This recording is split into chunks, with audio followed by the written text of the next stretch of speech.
Even a motorcycle or an RV sitting around, you can right now give it away and help the vets. They really need your help. And your car will help support the vets and their families. And guess what? You even get a tax donation. Plus, we'll even come and pick up your car for free. And all you've got to do is pick up your phone right now and make a free call. Now is the perfect time to do something good for the vets. Give back to the vets right now for all they've done for this country. And your old car can really help them. So call the Veterans Car Donation Program right now for free pickup of your vehicle. Help the vets and help your taxes at the same time. Call right now. 800-598-0539. 800-598-0539. 800-598-0539. That's 800-598-0539.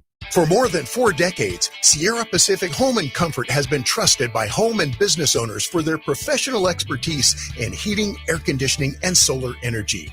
Your home is your castle, and at Sierra Pacific, we thank you for 40 great years of trusting us to protect your castle. Sierra Pacific Home and Comfort, solar, heating, and air. SierraPacificHome.com. Sierra Pacific Solar Heating and Air. The guys in the big red trucks.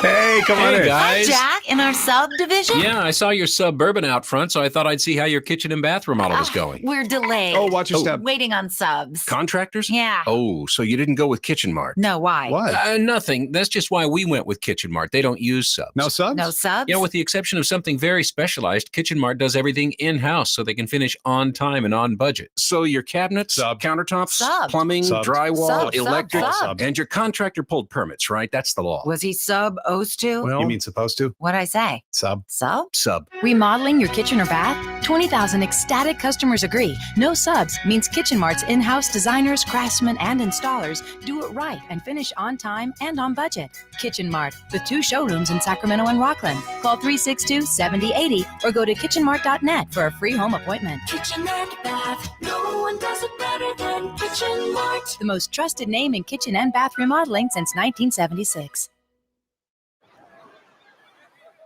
Hear that? That's the sound of your life.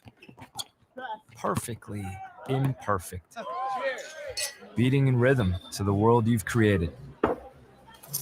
But every time you drive after drinking, music gets drowned out.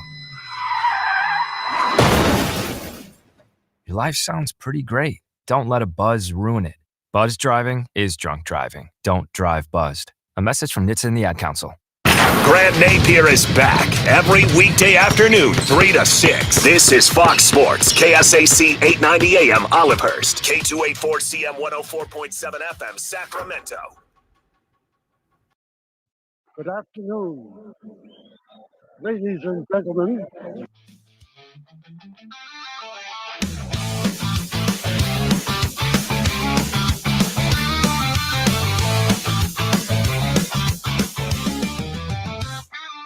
Grant's back, and here to win. It's the Grant Napear Show on Fox Sports Radio Sacramento. Now, Grant Napear. Yeah, we made it to Friday. It's been a good week. Lots going on this weekend, beginning tonight. If you are a fan of the Sacramento Kings in LA to take on the Lakers, the final preseason game. Malik Monk is out. Domantas Sabonis with a hamstring strain.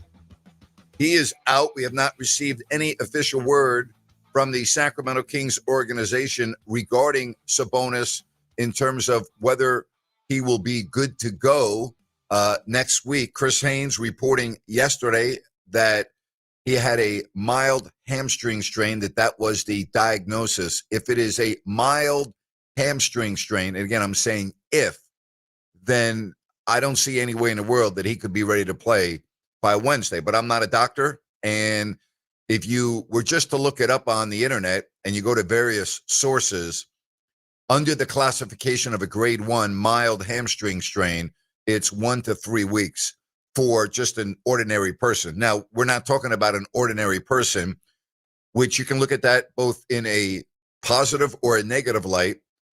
Positive is that he's got round-the-clock care with the latest technology available to accelerate any type of perhaps healing. All right. The negative is that he does things every day that we don't do, such as running up and down the court, cutting left, cutting right, backpedaling, trying to guard big, strong individuals. I mean, we can go on and on, right? Okay. So you can look at that both ways, but he is not going to play tonight as the Kings take on the Lakers. And here's the deal, and I think I'm speaking for most people. I don't care how the game goes tonight, and I mean that. I really don't.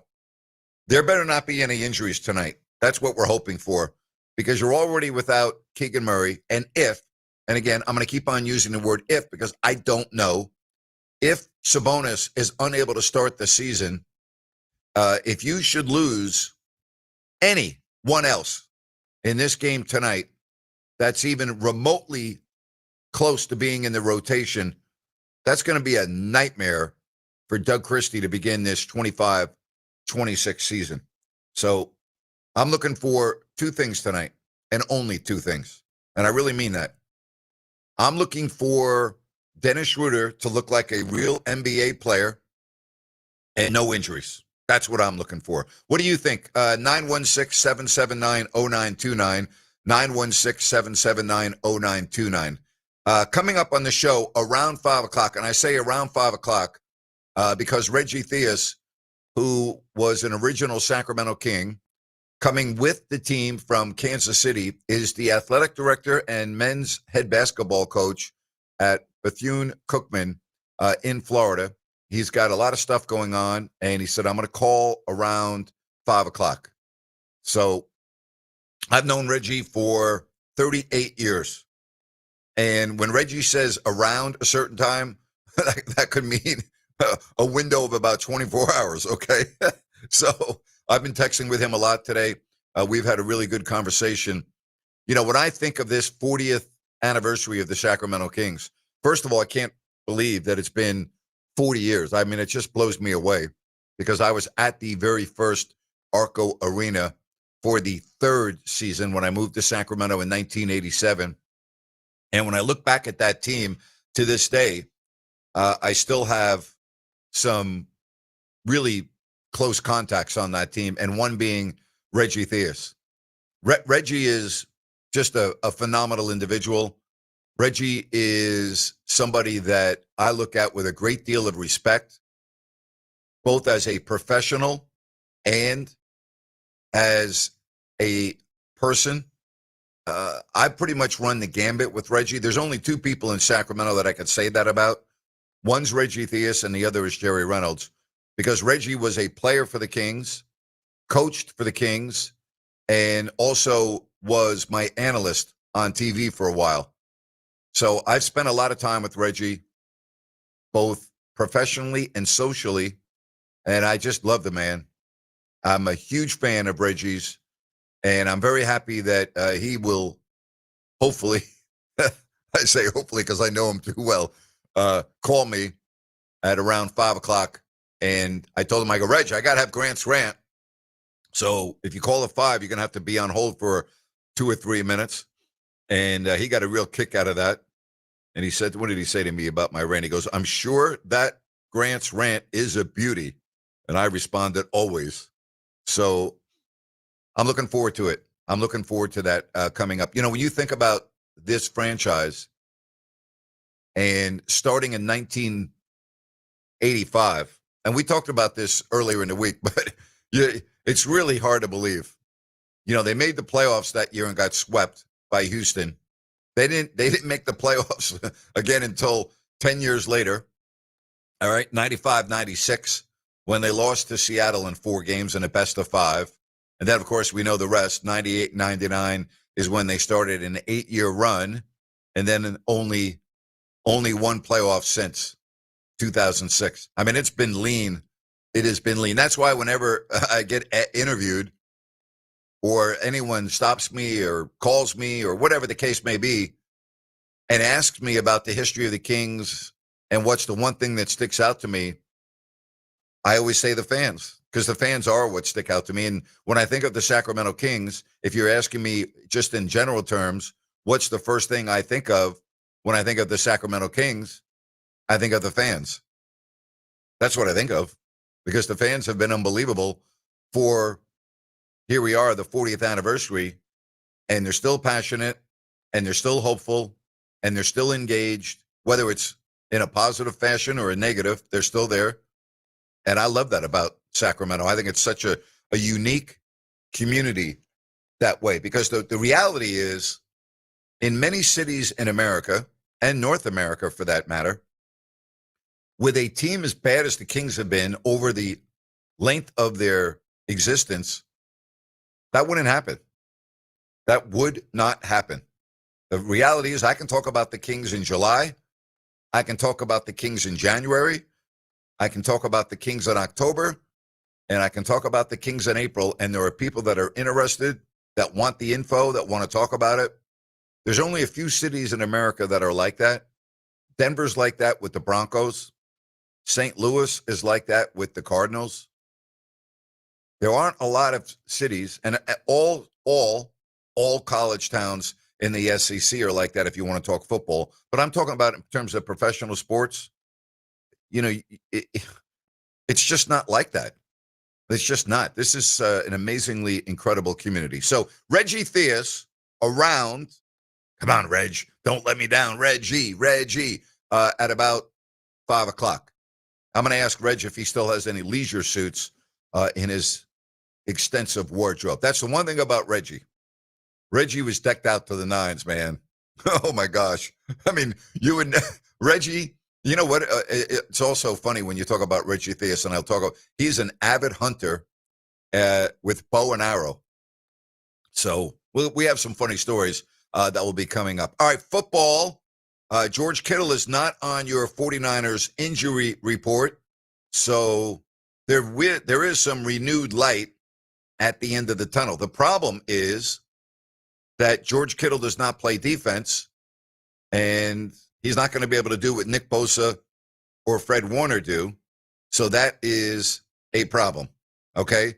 The other problem for San Francisco is they're taking on an improved Atlanta Falcons team, although they're getting him at a really good time, coming off a win on Monday Night Football. But the latest injury report for the San Francisco 49ers reads like this. Ricky Pearsall, out. Okay? Brock Purdy, out. Marquez Valdez-Scantling, injured reserve today. Okay? So those are just a couple of the key updates. But today, Kittle is not on the injury report. So we're going to talk NFL. We're going to have our picks during the final hour. We'll also announce the winner from last week's picks. 4 picks against the number using DraftKings odds. That's very important because depending on what you look at, what your go-to site is for odds, they're not uniform. So you got to use DraftKings odds, all right, with the DraftKings Sportsbook. It's very easy to do. You can look it up online. It's very simple, all right?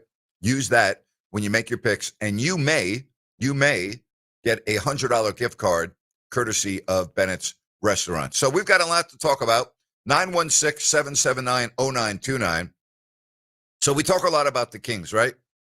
And we talk about a national perspective. Yesterday, I mentioned Zach Lowe and Bill Simmons, their podcast on The Ringer. I've been reading a lot of other excerpts from the national media as it pertains to the Sacramento Kings. And there is really nothing that I have read on a national perspective that is even what I would consider remotely positive about the outlook for this year's team. And again, it's really subjective. This is an individual's opinion, and we all are entitled to our opinions, and you can agree or disagree. But CBS Sports, and I've been talking about, again, the national perspective of this team, came out with the defensive rankings, okay? Defensive rankings of all 30 teams, and they have the Kings at 27.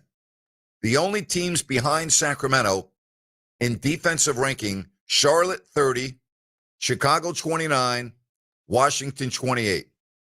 Let me read you what they said, CBS Sports, about Sacramento. 27th is their ranking. Does someone in Sacramento have a grudge against Keon Ellis? After emerging as a defensive menace in 2023, Mike Brown made the bizarre decision not to start him and barely use him early last season. That may have contributed to his firing. Now, the Kings keep adding famous older guards for reasons that remain unclear, rather than simply using the awesome 3-and-D role player they have at home. The cherry on top, the Kings could have declined the team option on Ellis last summer, made him a restricted free agent, and re-signed him at a discount.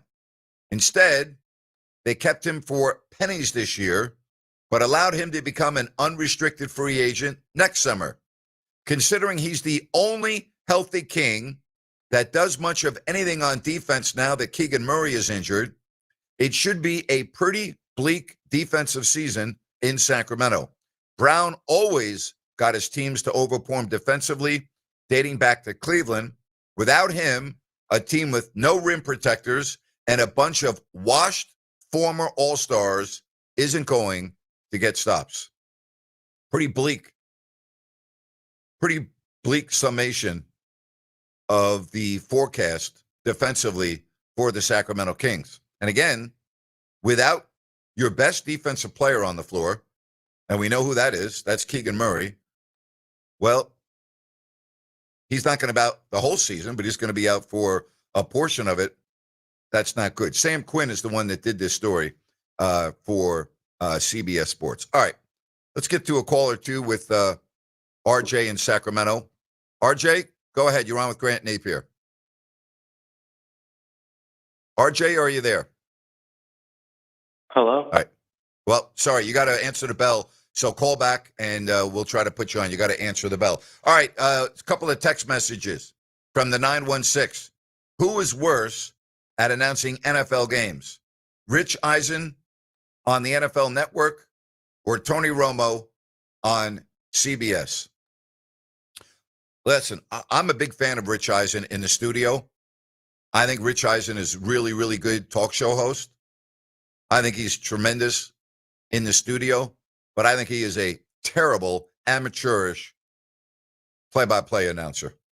That's not what he does, and they throw him a bone every year by giving him these games. And as soon as I saw him come on the game on Sunday between the Broncos and the Jets, I'm like, oh, no, please, no. It's awful. So I'm not a fan of Tony Romo, but, I mean, give me Tony Romo over Rich Eisen. You know, at least I can make fun of Tony Romo while I'm watching him. But Rich is painful to my ears. And as somebody that has studied play-by-play, not that I'm like the best, but I do study the profession. Like, I study it. And I have been studying it since I was in grade school. I mean, I don't understand how. See, again, we talk about the networks. They don't care about you. They don't care. All right. I can guarantee you that there are the sports executives that make this decision that also feel that Rich Eisen is not very good at play-by-play, but because of his stature, and he's not with NFL Network anymore, by the way, they throw him a bone. Same thing with Chris Berman. Chris Berman is one of the great studio hosts of all time. Okay? One of the great studio hosts of all time. And also a phenomenal guy. Great guy. And I really enjoyed being around him when I was at the ESPN campus for 3 weekends every month in the late 90s. Great guy. Really, great guy. But his play-by-play of both baseball and football may be as bad as anything I've ever heard. But he's Chris Berman. He was Mr. ESPN.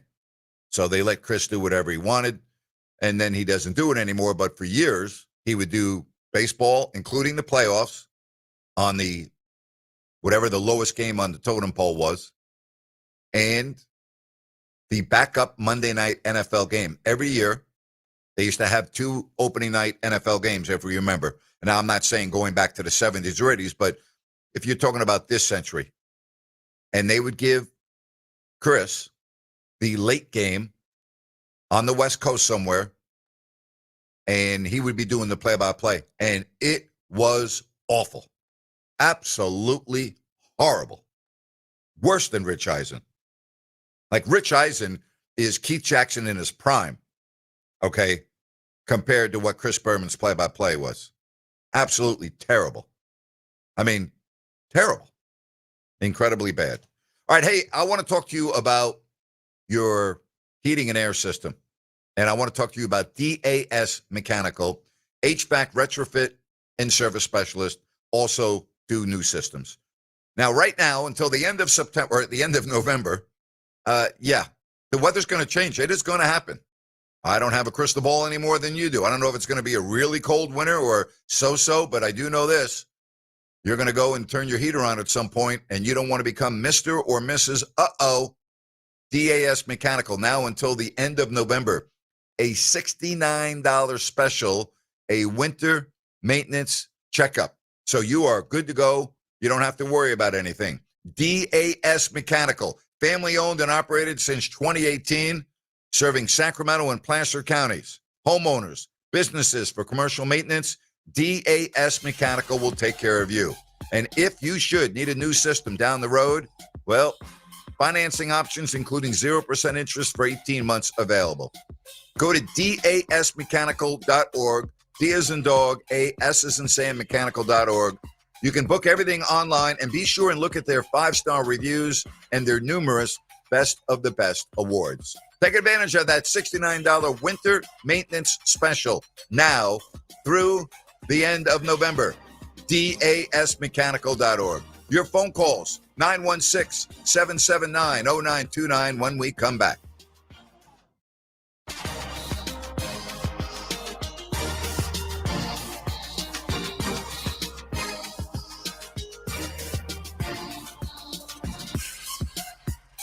Tired of the same old routine? Need a place where the beer flows and the good times roll? Then head to Fieldhouse American Sports Pub, 1833 Fulton Avenue. Family owned and operated, so you know you'll feel right at home. Catch all your favorite games on 18 big screens while enjoying amazing food. And with 28 beers on tap, you're sure to find something you love. And don't miss everyday happy hour from 3 to 7 and again from 10 till close. Looking for more than just the game? Trivia Tuesday starts at 7 p.m. And there's Mario Kart and bingo nights for even more fun, too. There's always a blast happening at Fieldhouse. Whether you're looking for a place to watch the game, grab a bite with the family, or just unwind with friends, Fieldhouse is the place to be. Fieldhouse American Sports Pub, 1833 Fulton Avenue. Bring it to the house.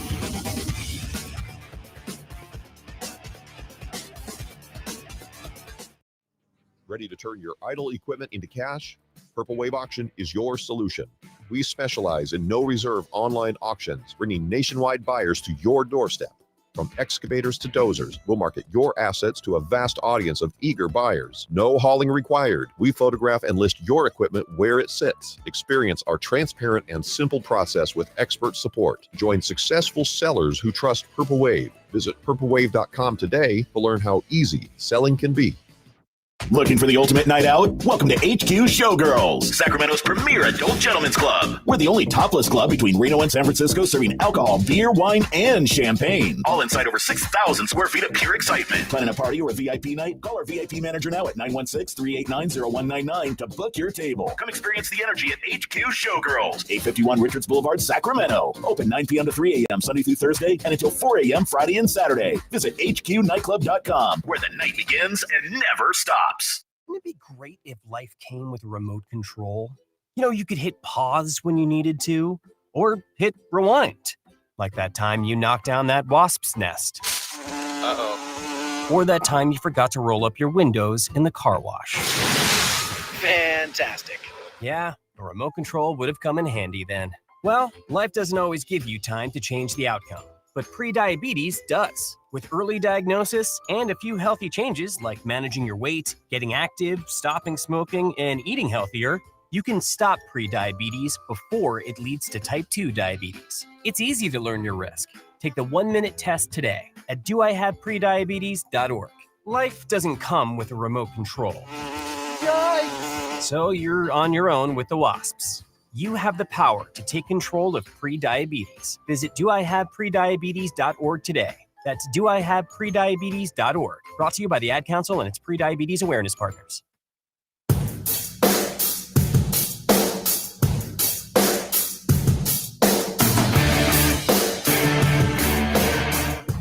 Yes, Friday, Kings, Lakers tonight. College football tomorrow, some big games. NFL began last night. How about that game last night, huh? Wow. Flacco and Rodgers going back and forth. That was a fun game.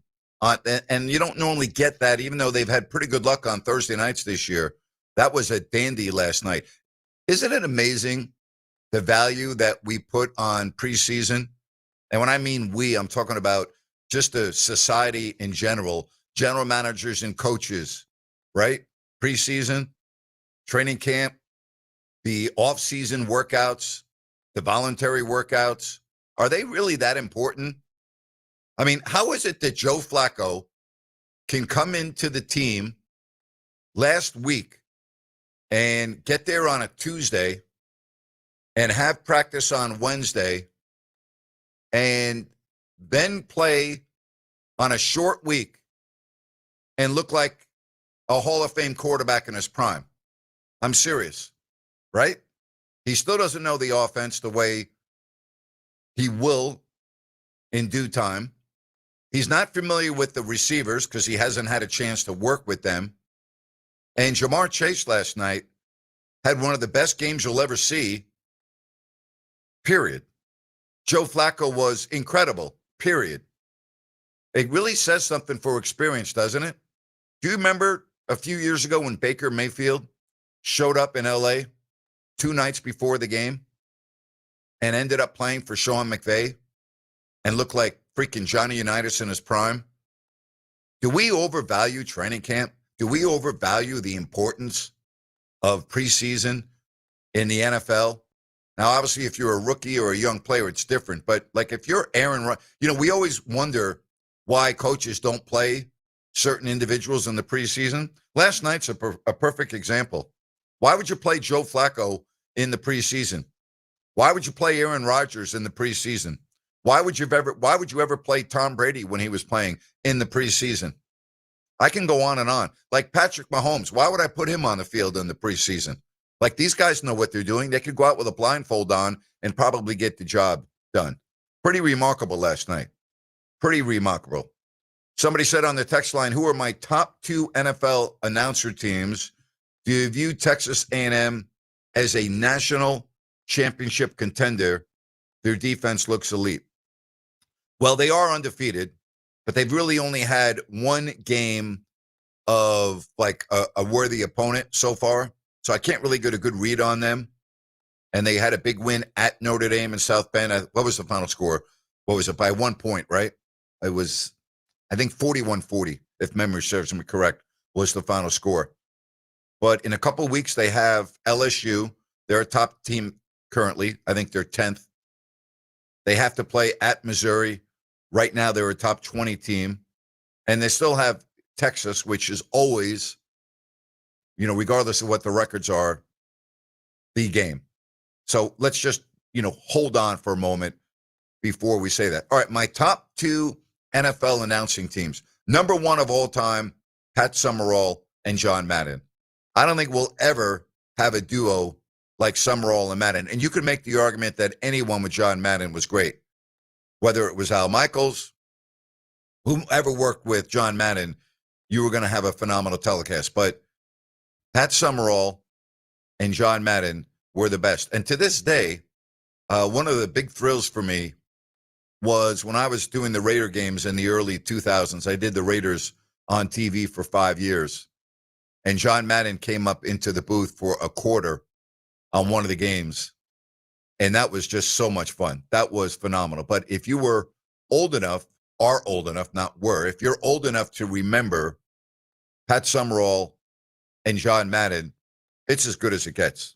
I mean, Pat's one of the few individuals in the history of sportscasting that went from the field into a booth as not an analyst, but as a play-by-play announcer. Very, very, very few former professional athletes go into play-by-play. They all become analysts, not Pat. Pat was not only a great football announcer, Pat was an incredible host of golf on CBS, and he did tennis. He did the U.S. Open. He was great at that. Great golf host. And his football play-by-play with John Madden, incredible. Before John, he worked with Tom Brookshire, and that was vintage, incredible duo. So to me, Summerall and Madden are number one on my list. If you agree or disagree, hit me up on the text line, 916-779-0929, or you can call with that same number, 916-779-0929. My second favorite announced team would be really hard to come up with. It might be Kurt Gowdy and Aldi Rogatis. It might be that. They were great for NBC throughout all of those years. Dick Enberg and Merlin Olsen were great. And then the Monday night gang of Frank Gifford, Dandy Don Meredith, and Howard Cosell. You have to understand, in that era of television and football, that was the game every week. It was an event. Everything centered around Monday Night Football because you didn't have the ability to watch all the games like you do now. And it was, you were not just inundated with football 24 hours a day back then. And so when Monday night rolled around, they had a phenomenal list of games. The games were normally really good. Talking about the matchups, could change obviously with injuries. But Frank Gifford, Dandy Don, and Howard Cosell was must-see television. It just was. It was must-see TV. And Frank Gifford is another one that went from the playing field and eventually into play-by-play. Very rare. And both played for the New York Giants, if you're in the history. Gifford, one of the great running backs in the history of the Giants. And Pat Summerall, a phenomenal place kicker. Phenomenal. So, yeah, someone said, did I know that Pat did an NBA playoff game in 75? I did know that. Pat was a very rare breed in terms of his talent level. He was really in a class by himself. He really was. And Frank Gifford was great, too. You know, you'd see Frank doing Olympics, Frank's play-by-play. Frank Gifford was, again, very, very unusual to see a professional athlete go into play-by-play. Very unusual. And still to this day, it's very, very rare. Very rare. And Pat Summerall and John Madden, they were great. And I thought Frank Gifford on Monday Night Football was great. He got overshadowed, and that was his role, and that was okay. But he got overshadowed. Well, everybody would get overshadowed by Howard Cosell. So, like, if you are really, okay, if you are really into football history, all right, if you're into football history and you go back to an era of when football first really got going on network TV, and you think about Kurt Gowdy and you think about those announcers during that era, Monday Night Football, I just mentioned, Kurt Gowdy, Dick Enberg. Like if you turned on a game and Kurt Gowdy was doing a game, you knew that you were watching a big game. And then after Gowdy, when Dick Enberg, if you turned on the TV and Dick Enberg was doing a game, you knew it was a big game. And if you turned on the TV and Pat Summerall was doing a game, you knew it was a big game. And Dick Enberg had a great sports show on TV. He was the host. It was phenomenal. It was amazing. It was like a sports quiz show. It was amazing. Dick Enberg is, to this day, and this is really not debatable because these type of conversations are subjective, but this is not even debatable. Dick Enberg is one of the great all-around sports announcers in the history of sportscasting. He is, You could put him on Mount Rushmore, Dick Enberg. Dick Enberg was so talented and so gifted, regardless of whether he was doing football or baseball. It didn't matter what he was doing. Dick Enberg was great. Absolutely great. And then you get Kurt Gowdy. Kurt was a phenomenal announcer. And whether it was football, he was a tremendous baseball announcer. And then, of course, if you're talking about college football, Keith Jackson, any game that Keith Jackson was doing in college football, you knew you were like, wow. Keith Jackson was pretty much in a class by himself when he came to college football announcing. I mean, if you turned on a college football game and Keith Jackson was doing it, even if the game stunk, you're probably going to watch the game just because of Keith Jackson. So those are some of my favorites. I'm going back a long time ago. If you talk to me about current announced teams, I could do that as well. I'm very close with a lot of the network announcers. You've heard them on this show already, and there will be more announcers coming on that you watch each and every Sunday. So I'm really close with many of them. And I think that even they would agree that era of sportscasting that I just talked about is in such a special, sacred place that they wouldn't even, put themselves up with them. Like if I had Ian Eagle on again, who I think is one of the very best sportscasters, one of the best play-by-play men that we have in the business today, period. And I know Ian well enough to know if I said, Ian, are you in the same category of, Kurt Gowdy and Keith Jackson and Dick Enberg, he would laugh at me. So that was a great time. It really was. All right, again, if you want to comment on this, and we're getting a lot of messages on the text line, 916-779-0929, you can do so. That's 916-779-0929. Rhino, I'm going to take you in because you're a younger generation than me, and so you may not even have heard, rather than going to the internet, looking at old YouTube videos, the Kurt Gowdys of the world. But for you, and again, you're in a younger generation than me, who are your favorites in the NFL? Oh, Kornheiser and Miller, for sure. What a legendary combo in Monday Night Football, Grant. I mean, the three-man booth. Embarrassing, huh? Yeah. I actually am a big fan of Collinsworth and Tirico. I know that's a little bit of a hot take. I enjoy their chemistry. I like what they do. Definitely like Greg Olson. Ian Eagle is a staple for me whenever he's calling an NFL game. So it varies with football. But I was on the tail end of Madden and Summerall and also Keith Jackson. You're now looking live, So I think back to announcers like that, kind of like. Yeah. Brent Musburger.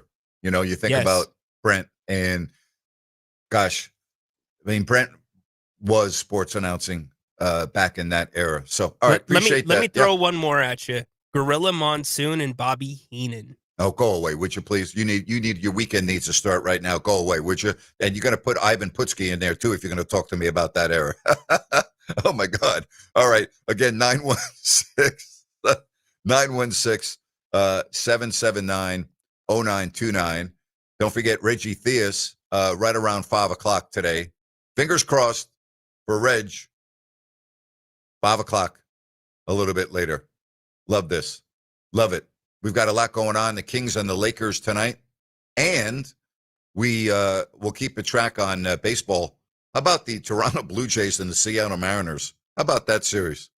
Think home field means anything? No. You know what it is? It's about your starting pitcher and whether he can get to the bullpen and turn the ball over in the 5th or 6th inning, preferably the 6th, unless you're the Dodgers and you want to go the whole way. But they're in the top of the 2nd.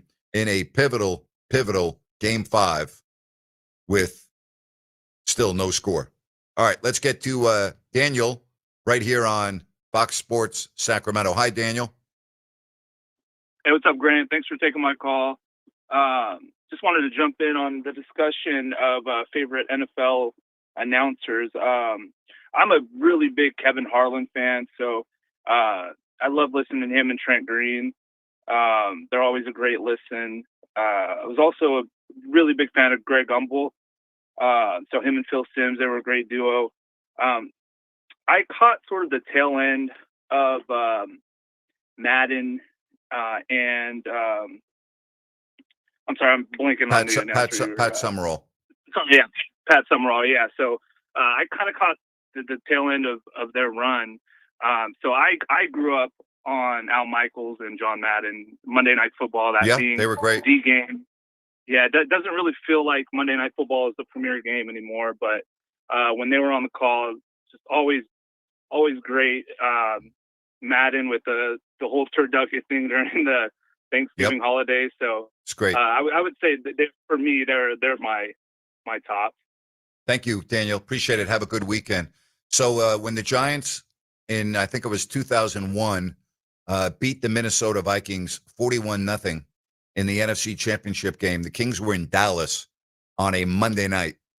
And so I flew to New York from Dallas early Sunday, from Dallas to Newark, and met my brother and my father at the stadium. It was the last NFL game that my dad would go to, was the NFC Championship game with the Giants and the Minnesota Vikings. And it was Summerall and Madden on the call. And after the game, I was back at Newark to fly to Dallas because I had a game the next night. And I was sitting next to Pat Summerall on the plane. And Pat could not have been nicer, could not have been like, I mean, what's the chances of that? You know, Pat lived in Dallas, and I was just like, and I didn't talk to him that much because I knew he was worn out. I mean, he just announced the game, but talked a little bit. Just great experience that whole day. A lot of memories for me. All right, we will take the time out. We'll continue on this and more. Kings tonight, Lakers, NFL. We've got our picks coming up at 5. Busy show today. This is Grant Napear, Fox Sports, Sacramento. Fox Sports Traffic, taking our first look at the roadways. We got a disabled vehicle blocking the shoulder, I-80 eastbound at Childs Road. You got some heavy delays anywhere from about Richards Boulevard out to that scene. Give yourself that extra time through there. Heavy delays on I-5, Cap City Freeway, and US 50 already starting to form throughout the Sacramento area, so give yourself that extra time. With twice an hour traffic, I'm Andy Bass for Fox Sports Sacramento. Hey, come on in, guys. Hi, Jack, in our subdivision? Yeah, I saw your Suburban out front, so I thought I'd see how your kitchen and bath remodel was going. We're delayed. Oh, watch your step. Waiting on subs. Contractors? Yeah. Oh, so you didn't go with Kitchen Mart? No, why? Nothing. That's just why we went with Kitchen Mart. They don't use subs. No subs? No subs? You know, with the exception of something very specialized, Kitchen Mart does everything in-house so they can finish on time and on budget. So your cabinets, countertops, plumbing, drywall, electric, and your contractor pulled permits, right? That's the law. Was he supposed to? Well, You mean supposed to? What'd I say? Sub. Sub? Sub. Remodeling your kitchen or bath? 20,000 ecstatic customers agree. No subs means Kitchen Mart's in-house designers, craftsmen, and installers do it right and finish on time and on budget.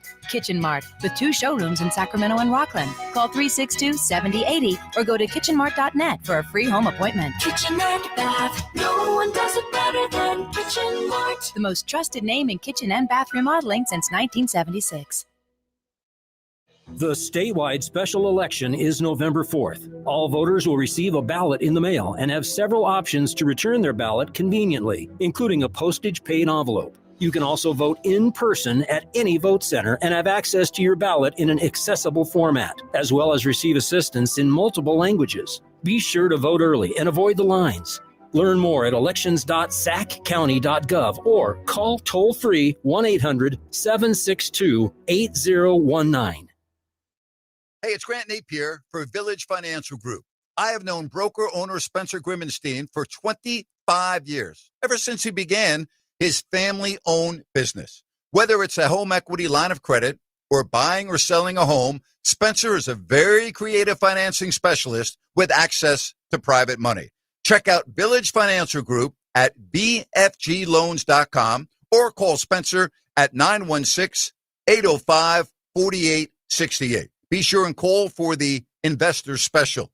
And if you go to their website, bfgloans.com, you can find over 9,000 properties available for purchase. Folks, Spencer is awesome. Trust me. Again, I've known the guy since 2000. It makes sense to call Spence at 805-4868. Village Financial Group, looking out for your best interest. Call 916-805-4868.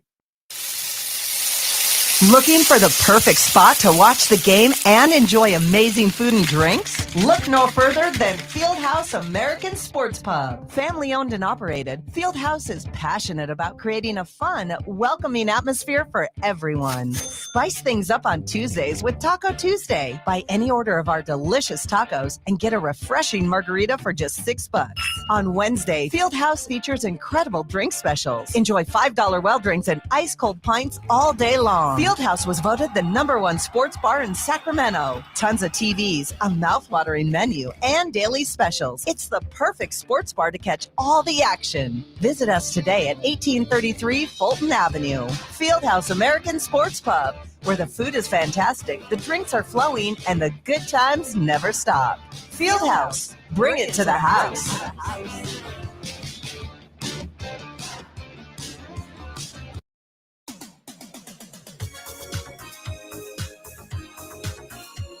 All right, Kings and Lakers tonight, final preseason game.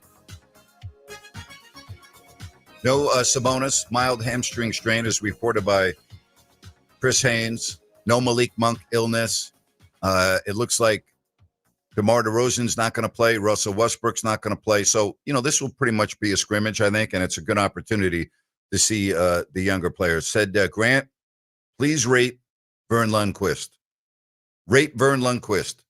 Great with a capital G, one of the greatest of all time. Dan in Slewhouse is with us. Dan, welcome to the show. Yeah, hey, Grant. The only time I ever cracked a tear was when I heard Bill King died. And that really tore me up. One of the best of all time. And not only was he one of the best of all time, he was great at all three sports, baseball, basketball, football. He was just a tremendous all-around play-by-play announcer. The one I want to bring up out of the woods is Dan Reeves. He used to do the call for Armed Forces Radio.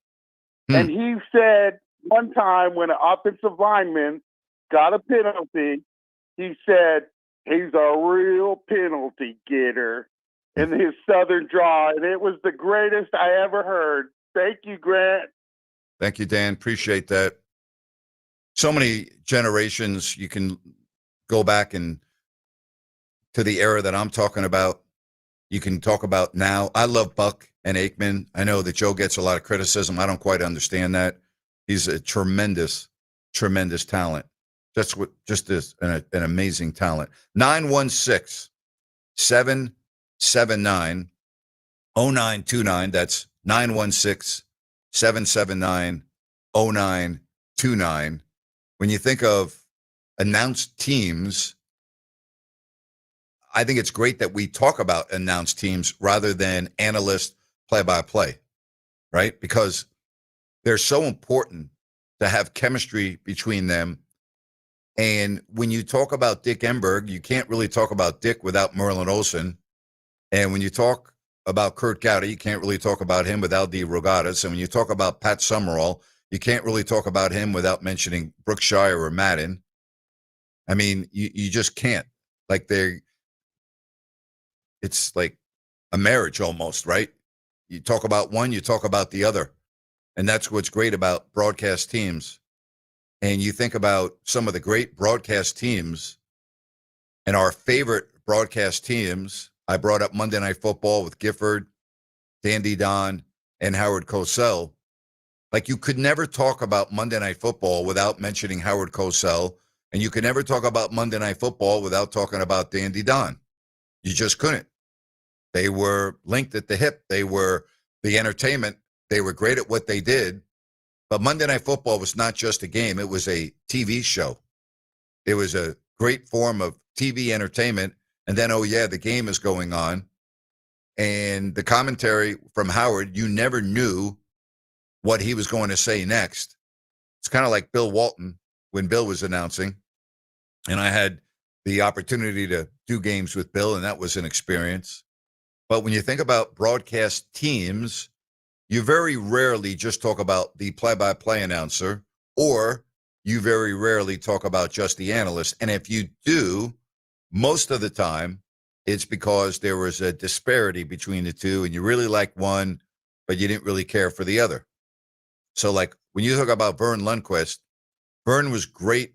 You know, his perch on the 16th hole at the Masters for all of those years, iconic. You know, the call that he had on that par 3 16th with Tiger Woods chipping in, which they made a commercial, and it's one of the most famous shots in the history of any major golf tournament.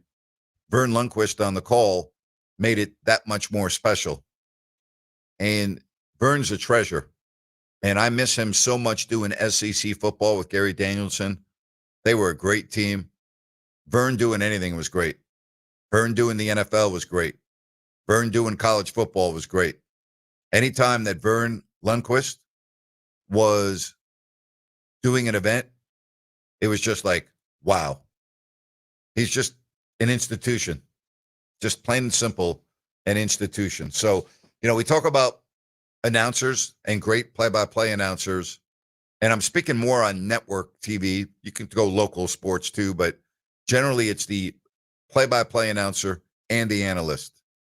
And when you talk about teams, because that's what they are, they're a broadcast team, when you hit it, when you find the right duo, when it works and it is extremely receptive with your audience, you never try to break up that team.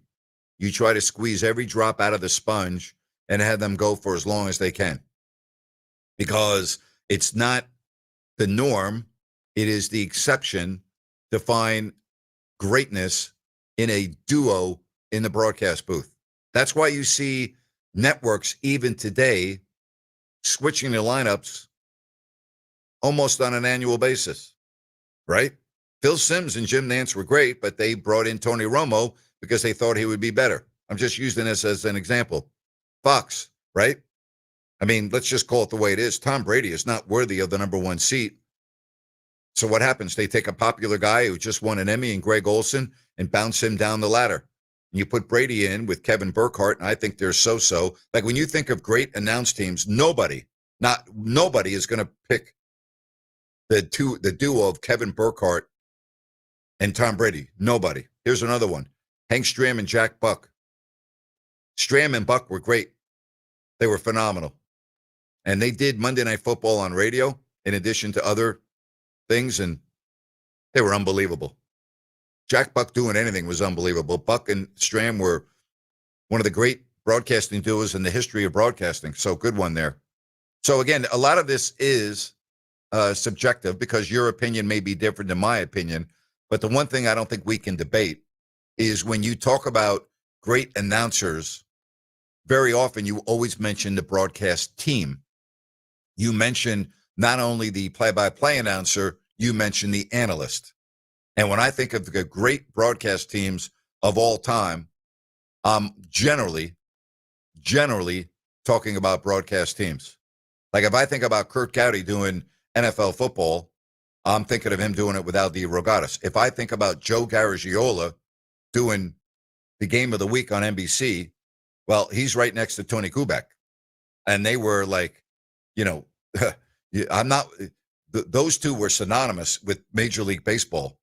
And if you had Joe and Tony in the broadcast booth doing a baseball game, you were like, wow, you're watching that. That's when baseball really used to be fun to watch, much more so than now, in my opinion.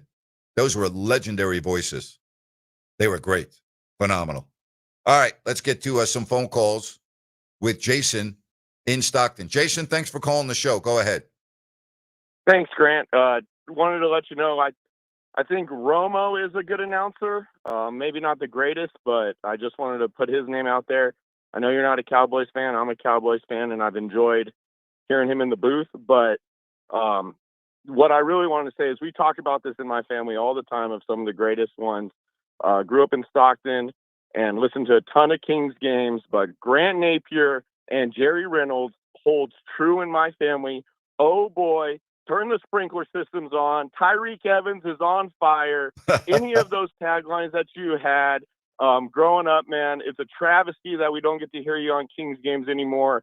I call him from the bottom of my heart to let you know that we love you down in Stockton, and we talk about you all the time, and we can't thank you enough for all the great calls that you've had. One of my favorite ones, Tyreek against the Memphis, well, take it back. The Memphis. call from OJ Mayo to make the shot, and you're just like, holy crap.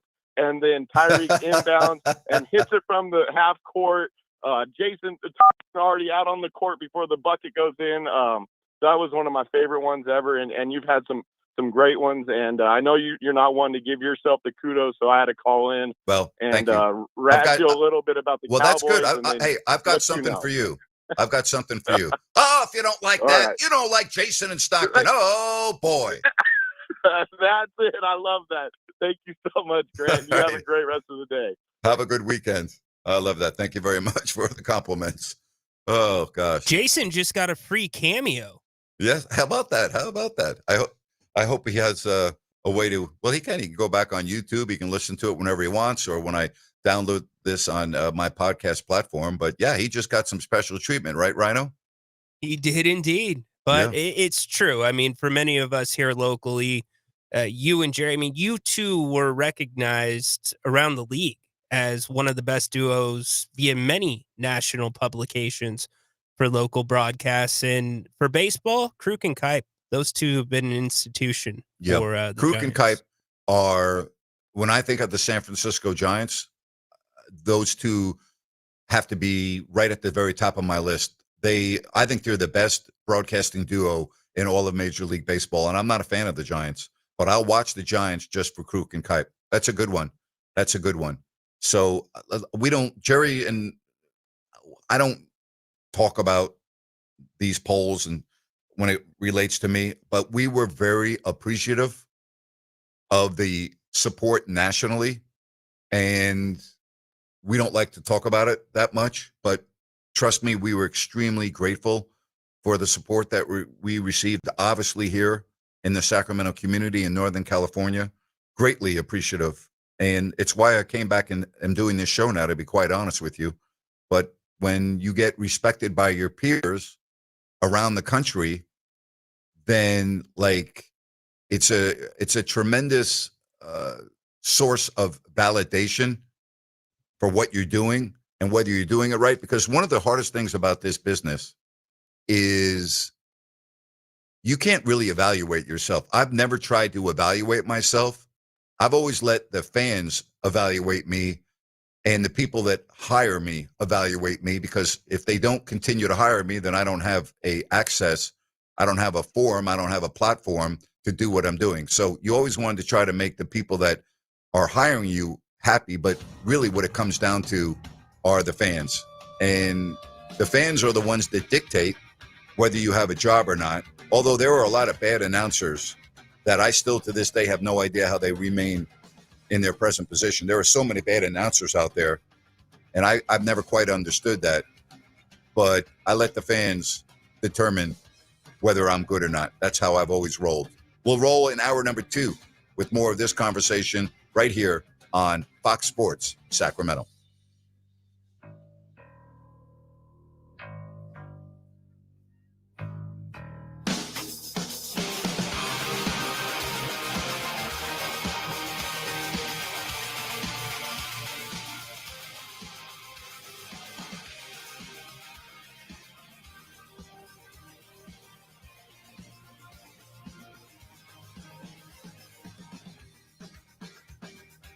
Fox Sports traffic as we take another look at the roadways. Still very busy throughout the area. We are working a brand new disabled vehicle blocking the center lane of I-5 northbound right at I-80 interchange, and it's causing all sorts of slowdowns through there. Speaking of slowdowns, heavy rush hour delays, especially Cap City Freeway in between Marconi Avenue and Exposition Boulevard. Give yourself some extra time through there, along with US 50 in between Howe Avenue and the top of the town freeway. With twice an hour traffic, I'm Andy Bass for Fox Sports Sacramento.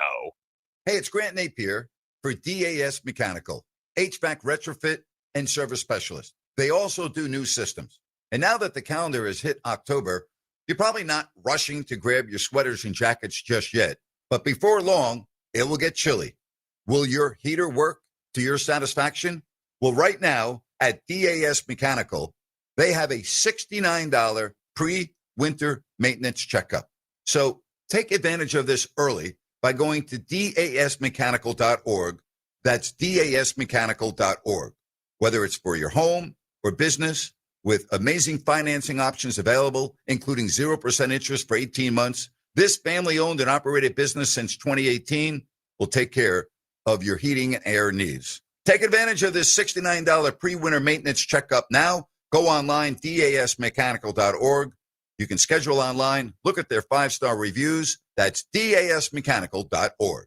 Hi, it's Margot from Bennett's Restaurants. Looking for the best happy hour in town? Head to Bennett's, where every day from 2 to 6, you'll find flavor, fun, and serious value. Enjoy over 10 wines by the glass, country club-style cocktails like lemon drops, skinny margaritas, and crave-worthy share plates. Short rib tacos, chicken wings, calamari, and more, starting at just $6. It's upscale without the uptight. 3 locations, Roseville, Rockland, and Sacramento. Join us today or check out the menu at bennettsrestaurants.com. For nearly all of us, our home is our biggest investment. And just as important as what it looks like on the outside is what is happening on the inside. How long has it been since you had your home's electrical integrity checked? Whether your home is 10 or more years old or even a newer build, the safe rule of thumb is to get the electrical inspected at least every 5 years. At Gabroods, electrical work is all we do. We're the area's recognized experts. Panel replacements, whole house fans, generators, solar, and more. But home inspections are what we do most often. Whether you have a difficult electrical situation or it's just time to ensure your home and family are safe, call locally owned Gabroods for our thorough 12-point expert inspection. Gabroods, serving our Northern California neighbors for more than 30 years. Gabroods, G-U-B-R-U-D-S. Call the good dudes at Gabroods, G-U-B-R-U-D-S, Gabroods.com. Investors, keep listening to learn how to get your free gold report. A currency crisis is upon us. The U.S. dollar has been the world's reserve currency for over 50 years, but that is changing. It's time to protect your retirement. Decades of reckless borrowing and spending have critically weakened the dollar. The U.S. has become the world's biggest debtor with over $35 trillion in debt. Plus, the dollar's become weaponized. Countries are dumping it. Investors who wait until it's too late could lose big. There is one safe haven: gold. Diversify your portfolio with a physical asset they can't take away. Call the Reagan Gold Group right now and ask for your free gold guide. Here's our number. 800-941-4184. 800-941-4184. 800-941-4184. That's 800-941-4184. Grant's back. Join the conversation every weekday afternoon beginning at 3 p.m. KSAC 890 AM Olivehurst, K284CM 104.7 FM Sacramento.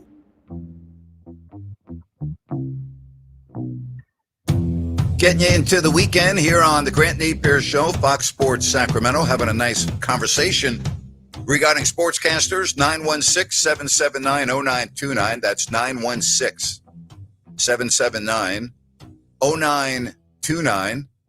Reggie Theus expected to come on in about an hour. I say in about because that's how Reggie rolls. He's got a lot of things going on at Bethune-Cookman in Florida, the athletic director and men's basketball coach. So we'll get Reggie on hopefully at about 5 o'clock. My thoughts on Randy Hahn, the TV voice for the Sharks. Randy's very good, and I'm grateful that Randy took maternity leave in the mid-'90s so I could fulfill my dream and do NHL hockey, which to this day is one of the big thrills of my life, was doing play-by-play of hockey, because that was my dream as a kid growing up, and particularly when I got into college and announced Bowling Green hockey for so many years, and so many of my dear friends were players on that team that went on and played in the National Hockey League and are doing great now in their respective positions in the National Hockey League. George McPhee, of course, one of my great friends, the president of hockey operations for Vegas.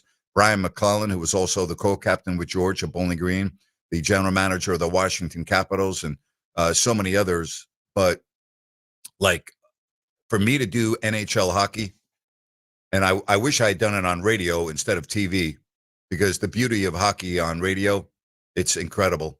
If you told me right now, Napes, you could have one job and only one job for the rest of your life, what would you do?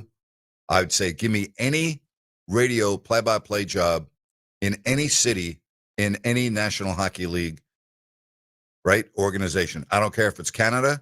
I don't care if it's the U.S. I don't care where it is. Let me do radio play-by-play of the National Hockey League, and I will be saying, folks, see ya, bye-bye. Still do my podcast for you, so you can still, like, make fun of me and see my ugly face, but I would be out of here.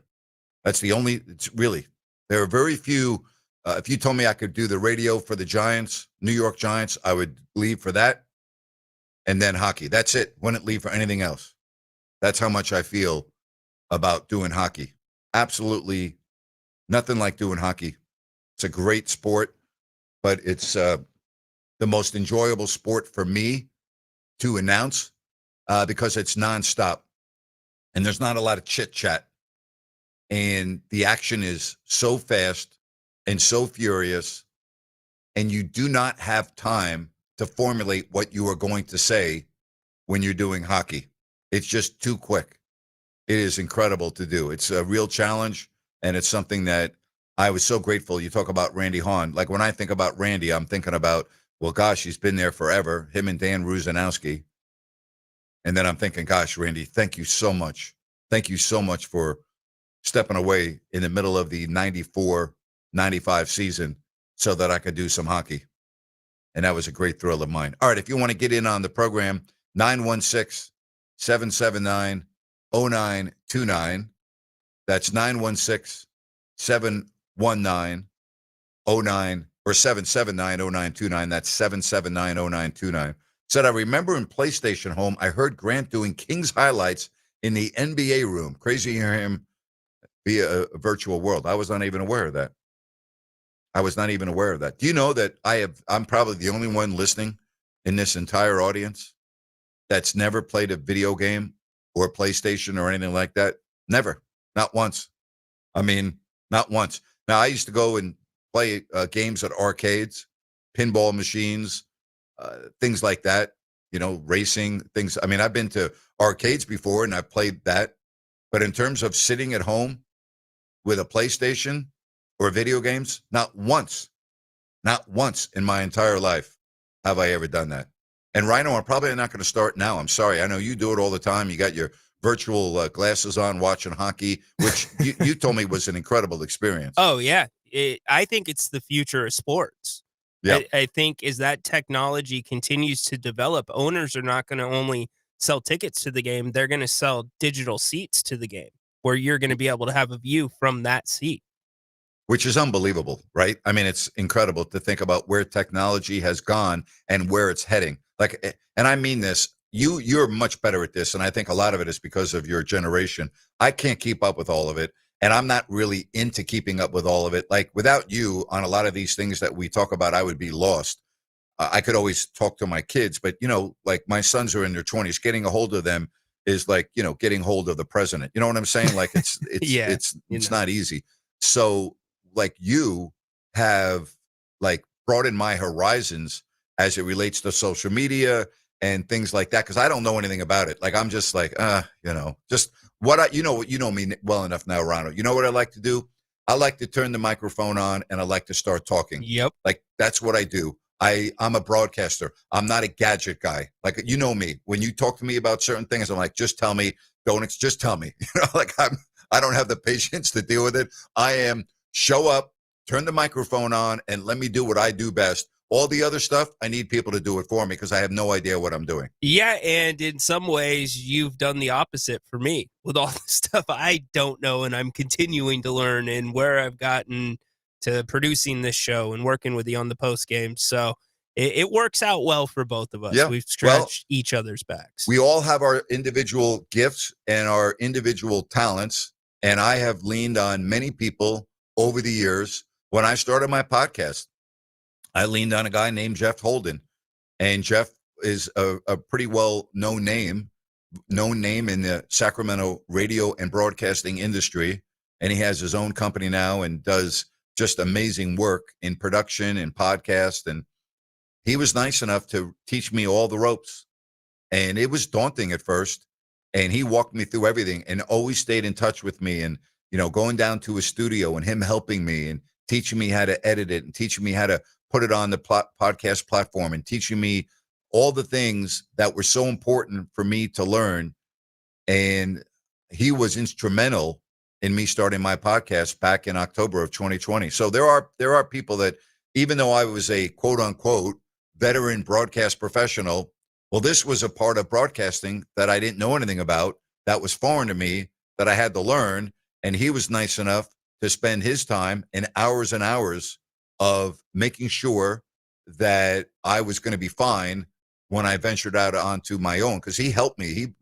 I would send him all of my work every day, and he would take care of it, and he would edit it. And then after a couple months, he was like, okay, are you ready to go on your own? I said, yep, I'm good. Let's do it. So you never forget people like that. Yeah, no doubt. And when you started the podcast, although there was great technology still around, you learned every aspect of producing the podcast. Now you can just plug in the microphone, put your recording into a piece of software that will do all that for you. So it's cool that you got to do that. One thing that perked my ears, your list of things you've never done is incredible to me. Now, I'll give the video games a pass because there weren't really video game systems out at that time. Yep. But you've never had a cup of coffee. Never had a cup of coffee. Played a video game. Is there anything else that you're hiding from me that you haven't done? Not that I'm aware of that everybody else has done. No, I don't think so. No. I've never done drugs, and I'm very, very proud to say that. Never once. And I grew up in the 60s and 70s, and it was around me all the time. I never did that. So there are certain things that I'm not proud of. That I've never had a cup of coffee. I just never have. So video games, whatever. You're right. I wasn't in that generation. So yeah, there are a couple things for sure. Absolutely. See, now my generation with the video games, we started with Atari. I was just too young when Atari came out, but then it went to Nintendo, and it was straight up Mario Brothers and Duck Hunt. You had the Duck Hunt gun that you plugged into the system, but Grant, we were balanced. Like, we weren't going out and buying 10 games at a time in every sport and participating in sports through video games. We were going out into the streets and playing. The video games were just a once in a while thing. And now where games have transitioned to, they're so realistic, the kids sit there in front of the sticks all day and don't go out and play. It's crazy. Yeah. I don't know why this individual sent me this message based on what I just said. Let me read it. Randy Hahn is coming up next. I can't wait. I'm going to be listening to the entire segment. This is amazing. When did I say that Randy Hahn is coming on? I would love to get Randy on, and maybe we can work on that because I'm a fan of his, and I would love for him to come on the show, but he's not coming on next. I was just talking about him, as the announcer for the Sharks. Did I even intimate? Did I say anything about Randy Hahn coming on the show? No, not even close. We talked about Reggie. Yeah, I've talked about Reggie Theus. Okay, Reggie and Randy Hahn, I don't know if I would ever put in the same sentence. Okay. I mean, good Lord. Wow. Yeah. But I'll try to get Randy on. All right. I will try. And it said, I can't wait for this interview. Seriously. This is the highlight of my week, honestly. Dude, what are you talking about? All right. I'm not having Randy Hahn on next. Stop it. Randy, if you're listening, would you call the show so we can appease this guy, please, or gal? Thank you. 916 Randy 779-0929. I doubt very much that Randy is listening to my show, but I love hockey. I'm a huge hockey fan, and I would love talking hockey. The problem with me talking hockey on the radio is most of you don't like it, and that's not the content that you want, so I don't talk about it very often. But I could talk to Randy about a lot of things that I think would be interesting and engaging. It's pretty interesting when you do talk about that the San Jose Sharks, and their existence and how hard it is that they're the only California team not to win a Stanley Cup.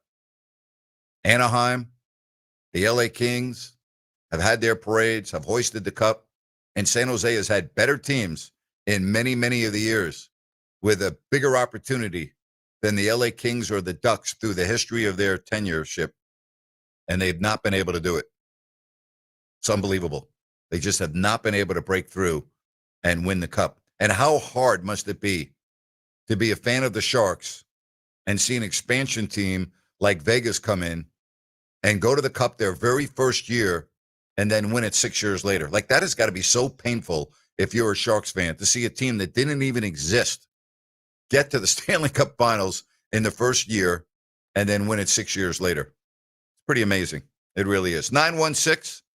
916-779-0929 in about an hour or less, hopefully less, Reggie Theus. And then I've got Grant's Rant coming up at 5 o'clock. Love Reggie when he moved. I wasn't here in 85 or 86. I moved here in July of 87. And I met Reggie probably that September of 1987. And there was just something about Reg being around him.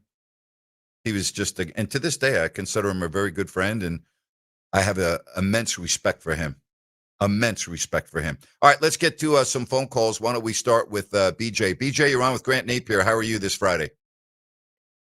Excellent, my man. Today's my Saturday. It's lovely to hear you on the radio, and you and Ryan are kicking ass. And thank you, buddy. Probably number one, and for sure going to be number one. Hey, about Reggie Theus, funny story. When I was around 11 or 12, 1982, I used to get up early in the morning to get the games were tape delayed. The NBA was tape delayed, so I'd have to get up early and try to watch the games. And I was really into the Running Rebels and Reggie Theus, more importantly, the Bulls, only because I could only get the station of Chicago and Atlanta. Well, when Reggie Theus went on that team, I was just like, oh my gosh, it opened my eyes. I really liked Bernard King, but to see Reggie Theus run up and down, and he was just so fluid and just amazing. To me, I thought he was an incredible guard. Fast forward to 1988, when I made my trip down to Sacramento to really try to become some type of functional citizen in society. I was in the Hilton downtown, I think about 2nd Street, old Sacramento, and walks in this unbelievable dude, like a majestic, like he's floating off the ground, and he's just dressed to the nines, and he's just, he's a superstar. And I was just like, oh my God, that's Reggie Theus. And I was like, I was 17 or 18. I had met Reggie Jackson, not Reggie Jackson, but Ricky Henderson, and all those types of guys from the Bay Area. But to see someone from afar, like you see on TV, and then, you're a little bit older. And I remember going up to him and saying, Mr. Theus, like, I really admire your game and your running and stuff. And he was very cordial. He was accessible, and it was just another time. And I kind of look back on the times of back then, and I sound like an old man, and the times of now, how athletes, are they accessible, and are they like a good moral compass? I'm not saying everybody has a good one or a bad one, but Reggie Theus was a good man, and he had a kind soul, just like Wayman Tisdale. But I just wanted to say that about Reggie Theus. I really admired him and kind of looked up to him and emulated a lot of how he was and the way he played. So, I would say this about Reggie. The thing about Reggie, and I've known him for 40 years, he never changed. Wow. He is the same today as he was when he was a all-star and a big-time player. He never changed. He never let his success and what he was doing affect who he was as a person, and I respect him greatly for that. He was that's awesome, Grant, that you knew, that you have the ability to get to know him. That, to me, he was such a kind man, just that interaction, and how he had like soft hands. He shook my hand, and it's like, athletes don't generally touch you, but this was like 88, and he was just such a cool dude, and just a hero to me for Northern California, even though he went to Inglewood High School and then went to Vegas. So anyways, he was actually at a basketball camp in UNLV. I had went to a basketball camp there, and he was like 13, 14 years older than me. So you're just like looking at this person saying, wow. And then when you meet him, he's just the kindest, like a grandfather. He's a great guy. Yes, unbelievable. So anyways, Love you, Grant. You guys are kicking ass. I'm so glad Thank to hear you on the radio. I can't wait till you're doing play-by-play game again. Love you. Thank you, buddy. Appreciate it. Have a good weekend. If you want to get in on the program, 916-779-0929. You can also text me at 916-779-0929. Expect to have Reggie on around the top of the hour. Looking forward to that and reminisce about coming to Sacramento 40 years ago. Hard to believe. 40 years ago, it was just starting. It was just starting in Sacramento 40 years ago. Greg, Luke, and Bill buying the Sacramento Kings, buying the Kansas City Kings, I should say, and relocating them to Sacramento. And what an incredible success story it's been from a community perspective and the fans and everything else. It has been unbelievable. Why don't we take a time out? We'll come back. We'll have more. I'm getting a lot of messages on broadcast duos and your favorites. I always love talking about this. We'll do it when we come back. Grant Napear on Fox Sports Sacramento. Fox Sports traffic, heavy rush hour delays throughout the entire Sacramento area, and still dealing with that earlier disabled vehicle blocking the center lane of I-5 northbound right at the I-80 interchange. Give yourself a couple of extra minutes. You might want to split it to the left or the right to get around it just a little bit quicker. I-80 westbound, you're dealing with some heavy rush hour delays from Davis to Sacramento, about a 30-minute drive time through there. Same thing with the Cap City Freeway in between Top of the Town Freeway and US 50. With twice-an-hour traffic, I'm Andy Bass for Fox Sports Sacramento.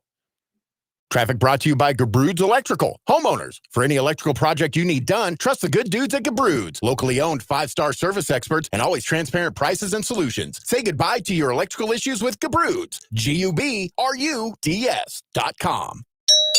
Hey, come on in. Hi, guys. Jack, in our subdivision? Yeah, I saw your Suburban out front, so I thought I'd see how your kitchen and bath remodel was going. We're delayed. Oh, watch your step. Waiting on subs. Contractors? Yeah. Oh, so you didn't go with Kitchen Mart? No, why? Nothing. That's just why we went with Kitchen Mart. They don't use subs. No subs? No subs? You know, with the exception of something very specialized, Kitchen Mart does everything in-house so they can finish on time and on budget. So your cabinets, countertops, Subbed. plumbing, Subbed. drywall, Subbed, electric, subbed. and your contractor pulled permits, right? That's the law. Was he supposed to? You mean supposed to? What'd I say? Sub. Sub? Sub. Remodeling your kitchen or bath? 20,000 ecstatic customers agree. No subs means Kitchen Mart's in-house designers, craftsmen, and installers do it right and finish on time and on budget. Kitchen Mart, with 2 showrooms in Sacramento and Rockland. Call 362-7080 or go to kitchenmart.net for a free home appointment. Kitchen and bath, no one does it better than Kitchen Mart. The most trusted name in kitchen and bath remodeling since 1976. Hi, it's Margot from Bennett's Restaurants. At Bennett's, it's all about bold flavors and fresh handcrafted food served with genuine hospitality. Craving prime hand-cut steaks? We've got them. Fresh salmon, halibut, or giant Mexican prawns? We've got those too. At Bennett's, we serve premium seafood and steaks in a relaxed setting. Whether you're joining us for a special night out or a casual bite, we'll treat you like family every time. Find us in Sacramento, Roseville, and Rockland. View our menus and make a reservation at bennettsrestaurants.com. Decisions determine results. So which path do I want to take? Help people in need or stand on the sidelines watching? Worry about how to pay for school or have my education paid for? Push myself and learn new skills or stay the same? My decision is to serve part-time with the Army National Guard, and my results will be life-changing. What will you decide? Go to NationalGuard.com to learn more about part-time service. Sponsored by the California Army National Guard. Aired by the California Broadcasters. Snakes, zombies, public speaking, the list of fears is endless. But the real danger is in your hand when you're behind the wheel. Distracted driving is what's really scary and even deadly. Eyes forward, don't drive distracted. Brought to you by NHTSA and the Ad Council.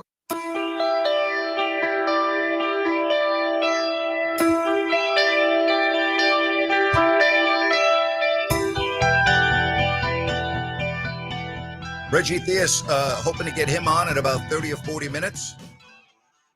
Get you to the weekend. We've got our picks coming up next hour. Our 4 NFL picks against the number. How about that? Wow. I didn't even remember. 36 years ago, Tay, the earthquake in San Francisco at the World Series. Remember that? Giants and A's. It gave the A's the advantage to pitch their aces again and sweeping the Giants. Really? So that's what you think about 36 years ago when you equate it to who won the World Series? You know how many people lost their lives that day? And no disrespect because you're bringing it up, but I don't really think that when you think about 36 years ago today, you should be thinking about the advantage it gave to one team or the other. So do I remember that? Yeah, I remember it very well. I thought I was dead. I thought I was going to die. So, yeah, I remember it. I was sitting in the upper deck on the first base side in the auxiliary media area with so many other members of the media, and I thought the stadium was going to collapse. And Cody, my cameraman at Channel 31, I was in the passenger seat. He was driving the Channel 31 SUV, and we were driving on I-80 through Berkeley, and it was just such a beautiful, crisp, not a cloud in the sky, looking to my right over the San Francisco Bay and the Golden Gate Bridge in the background and the Bay Bridge. And I said to him, I said, man, when the big earthquake hits, I hope I'm not on that bridge there. And little did I know that the big earthquake was going to hit a couple of hours later. And so do I remember it? Yeah, but I sure don't remember like the impact that it had on who won the World Series because like I don't really care at that point. All right, let's get to Mike. Mike, you're on with Grant Napear on Fox Sports Sacramento. Hi, Mike. Grant, what's up? Hey, Mike. I just got hey, I'm doing good. How about you guys? Good. Okay, real quick. We have Russell on the team. You know, he might be a benefit as far as playing above his height. He's going to get the rebound. I'm just trying to think positive for the Kings. You know, we got. Well, that's all the good because there's not much positive going around. So I'm glad that somebody's bringing some positivity because I don't really see a lot of positivity right now. So I'll take what I can get. Yeah, and then, you know, listening to the show, a lot of teams didn't want him. Maybe he'll be like, okay, this is a team that accepted me. I'm going to give it 100%. I don't care who's down there. I'm battling for the rebound. Maybe he could be like a positive voice or a veteran voice for the young players.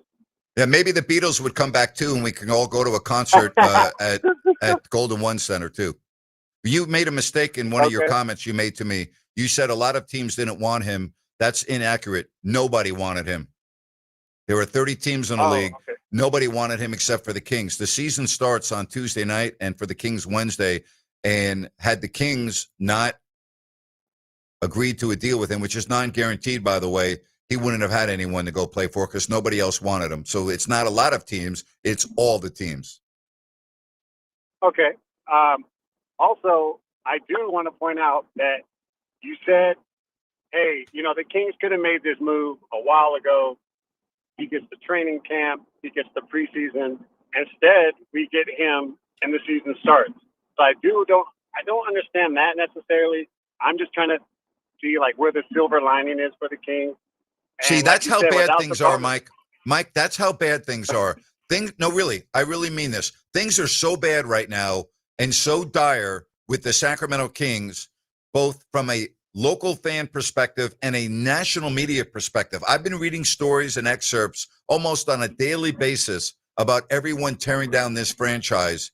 And things are so dire that you're going to hang your hat on a player who's had a great career, but is at the tail end of his career that nobody else in the league wanted. And you know what? Things are so dire that you're hanging your hat on Russell Westbrook to be, and you didn't say the word, but I'll say it for you. You're almost expecting him to be a savior. And I think that is a real dangerous, slippery slope to be going down.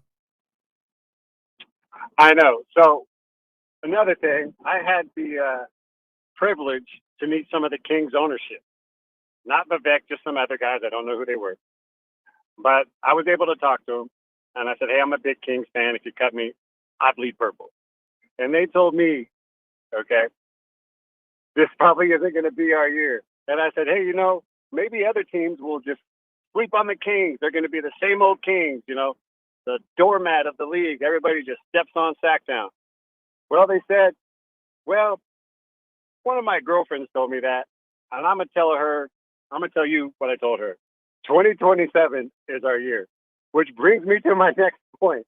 What if we get all these vets and then we like trade them off after the deadline and get a lot of assets? Maybe 2027 is our year. What do you think? I think there's a better chance of the Easter Bunny to be on Santa Claus's shoulders coming down your chimney on December 24th on Christmas Eve. That's what I think. Have a good weekend, Mike. That's what I think. Mike, you're delusional. So I'm going to say thank you. I'm going to say I appreciate you. I appreciate you coming on the show, but you need to get off the sauce, my friend. All right. Said, sorry, Grant, no disrespect to the lives lost and damage. You are right. No problem. 530. I appreciate you following up on that. Rhino, some of these fans are incredible, huh? About like they think Russell Westbrook's like turn around the whole franchise and they're going to trade everyone off and 2027 is their year. And it's just, I get a kick out of it. I really do. Yeah, I think I just made everybody jump here. I don't know if you saw that when you said it. I laughed so loud it probably came through the glass. Santa Claus coming down your chimney with the Easter bunny. Yeah, on his the shoulders. Yes. 2 holidays in one, I mean. Holy moly. Yeah, right? Tooth Fairy didn't want in? No, there was no room for the Tooth Fairy. The Tooth Fairy could not fit with, Santa's pretty heavy. All right. And, the Easter Bunny's ears, there was no room for the Tooth Fairy. Okay. All right. Yeah. Just wanted to make sure. Yeah. Okay. Look, what's being sold, and Sam Amick put this in an article today, is that they want the experience, the dog, the culture coming off of a Schroeder, coming off of a Westbrook, coming off of a DeRozan to rub off on these young guys. But what we've talked about and what you started the show with is you're indirectly maybe disrespecting some of these young guys by bringing them in. Keon Ellis, come on. How do you not have Keon on the floor? If I'm Keon, I'm already looking at where I'm going to play next year. That's what I'm doing if I'm Keon Ellis. Yeah, I mean, I would not. How do you have, if it's a contract year, how do you have any faith if you resign with this team that they're not going to just bring in a bunch of another set of vets on their last legs? Now, a lot of things can happen. There could be an injury. Westbrook's deal is not guaranteed. Schroeder could go down. Westbrook could go down. I mean, somebody else could go down. And then you step onto the floor and you get the minutes that you were expecting to get and you excel. And then when the end of the year comes around, you have earned a paycheck regardless of whether it's going to be in Sacramento or somewhere else. But I'm not making Keon Ellis out to be Michael Jordan, but I don't understand this. And by the way, the national media has not understood this signing either. Right. And to Mike's point about Westbrook being able to get in and rebound and play a little bit bigger than he is, it's more about switching. Russell Westbrook is not starting at the 4. He's not happening. He can switch off and guard here and there a 4 depending on the team and the matchup. I just think that so many fans are thinking of Russell Westbrook the same way they felt about Vince Carter when Vince came to Sacramento. See, I'm not sure that I'm getting that same vibe. I think I'm getting more of a vibe, another guard. What about Keon? What about Devin? And Devin, we already knew was kind of the odd man out before Russ was signed. So I understand you're going to have that segment that thinks Russ is going to turn this ship around. But I think it's more frustration with this is so off balance that it doesn't make sense, which leads to, okay, there's got to be another move coming. Well, it better happen fast because if Sabonis is unable to play, and I say if in the first few games, and you already know you don't have Murray, and we all felt that at the very worst, the Kings had to go 2-1 in their first 3 games because of the brutal schedule that starts with their first significant road trip of the year after the Lakers game and the brutal month of November, that they might be buried so deep if they don't go at least 2-1, that regardless of who comes back and what moves are made in this tough Western Conference, it's just going to be a lost season. It's going to be a big ask. And that's when the rubber's going to meet the road for Doug Christie. And you have to make that decision because if Scott Perry wants the guys to be playing hard and competitive and not as concerned with the wins, and your vets aren't doing it, you've got to start playing some younger guys. The vets can teach you stuff off the court. Look at what Doug McDermott does for so many of these guys. Look what Jay Crowder did last year. So it'll be interesting to see. I think it's going to be one for the record books this year. And you always have the big picture in mind, and the big picture is that next year's draft is projected to be a very strong draft. But this year was supposed to be a very weak draft, and right now it looks like the Kings got at least one player that looks like he's going to be very good and hopeful, and another player, Max Reynaud. So there are good players in every draft. You just have to find them, but your chances are better if you're picking among the top few picks in a strong draft. Your chances are obviously better. Very true. And the Kings hold their next 7 first-round picks for those that are keeping a score out there. Yep. Tonight, what are you doing? I know no injuries, number one. Are you going to try to play Dennis Schroeder because he has not played well, or are you just going to let that roll into the season? I'm not worried still about Dennis Schroeder because common sense would tell me that he didn't forget to play basketball from last year with the Pistons to this year with Sacramento, okay? And forget about what happened in the EuroLeague and the MVP. I don't even care about that. He's 32 years old, and he had a tremendous second half of the season with the Pistons as a third guard, not as a starting point guard. So now I'm supposed to believe that when the season ended for Detroit in the month of May, and Dennis then still playing internationally in the summer, now all of a sudden comes into another season with a different team, and all of a sudden he forgets how to play and he can't play anymore. Now you could say, well, Napes, you know what? He played very well last year in Brooklyn, and then when he went to Golden State, he was terrible, so much so that they moved him to Detroit. So, yeah, I mean, it is possible, but my money is on Dennis Schroeder playing pretty well for Sacramento as opposed to playing pretty poorly. Well, I hope that happens. I think what has frustrated me is he was such a big piece of this puzzle. And I'm not saying that he came in and, he's taken it lightly in the preseason. Maybe he just hasn't played well. But if he's a guy that just turns it on, he needed to turn it on during training camp. You needed that from the jump with this group. And I would have liked to see that happen, but we'll see. I mean, hopefully he is able to stimulate that offense that right now just looks, outside of Zach LaVine, very stagnant. Well, it's not going to be any good tonight because you're not playing Sabonis. You don't have Murray on the floor. You don't have Monk on the floor. You don't have DeRozan on the floor. So tonight, I don't think Zach LaVine and Dennis Schroeder are going to play very much. I wouldn't.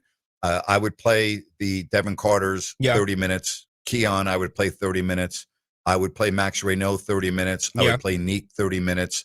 Isaac Jones. I'd play all these guys the major minutes tonight. That's what I would do. But I'm not getting paid to coach the team, and Doug has his own plan that he needs to do in his own mind. He has to do what's best for this team in his own mind. He's the coach. I'm not the coach. And I've said this before, and I'll say it again. This is his only chance to be a coach in the NBA, and he needs to make the most of it. And he needs to do what he thinks is best for the team, not what the fans want, not what the media wants. Yeah, and it's important that some of those guys you named get to play 30 minutes because there still might be minutes up for grabs because they've played so sporadically and infrequently. So that would be one thing to definitely tune into tonight. Well, there are minutes up for grabs because you don't have Keegan for the foreseeable future, and we don't know about Sabonis. And you hit on this yesterday, and we're going to say it again. You have to be extremely careful with a hamstring strain, especially with somebody that's had it in the past. And we're talking about as recently as last year. You can't be messing around with this. And they have an excellent training staff at Sacramento. I know them. They're excellent at what they do, and they're not going to rush him out on the floor. But there is that tendency, especially if he doesn't play in the first game or the first 2 games. And let's say you lose both those games. And I'm just saying, I'm speculating. I'm just trying to make a conversation here. Yeah. There might be the tendency, man, we absolutely have to win this Lakers game before we hit the road, right? I mean, these are all the things that factor into these type of decisions. And you've got to save him from himself. He's been the standard for toughness for this Kings team for the last few years. So you got to make sure that you keep an eye on that because he'll go as soon as he feels like he can go, and he might not be right. He will. Oh, he will. I mean, he will. We saw it 2 years ago with the thumb injury. No, he will go. You're exactly right. All right, we'll come right back. Don't forget Reggie Theus in a little bit. Expected to call right here on Fox Sports Sacramento. Hey, it's Grant Napear for DAS Mechanical, HVAC retrofit and service specialist. They also do new systems. And now that the calendar has hit October, You're probably not rushing to grab your sweaters and jackets just yet, but before long, it will get chilly. Will your heater work to your satisfaction? Well, right now at DAS Mechanical, they have a $69 pre-winter maintenance checkup. So take advantage of this early by going to dasmechanical.org. That's dasmechanical.org. Whether it's for your home or business, with amazing financing options available, including 0% interest for 18 months, this family-owned and operated business since 2018 will take care of your heating and air needs. Take advantage of this $69 pre-winter maintenance checkup now. Go online, dasmechanical.org. You can schedule online, look at their 5-star reviews. That's dasmechanical.org. Downtown Ford of Sacramento is celebrating the fall by getting you equipped for a winter road trip. And if you're headed up 50 or 80 into those gorgeous Sierras, get there safely in a new or certified pre-owned 4x4 from Downtown Ford. Our lot on Howe Avenue is loaded with super clean pre-owned trucks and SUVs ready for the snow. F-150s, Rangers, Explorers, and the super hot Ford Maverick. And if there's a particular type of vehicle you've dreamed of owning someday, Downtown Ford probably has a used version of that same vehicle for a substantially lower price. Downtown Ford backs our pre-owned vehicles with an available 10-year, 100,000-mile extended service contract.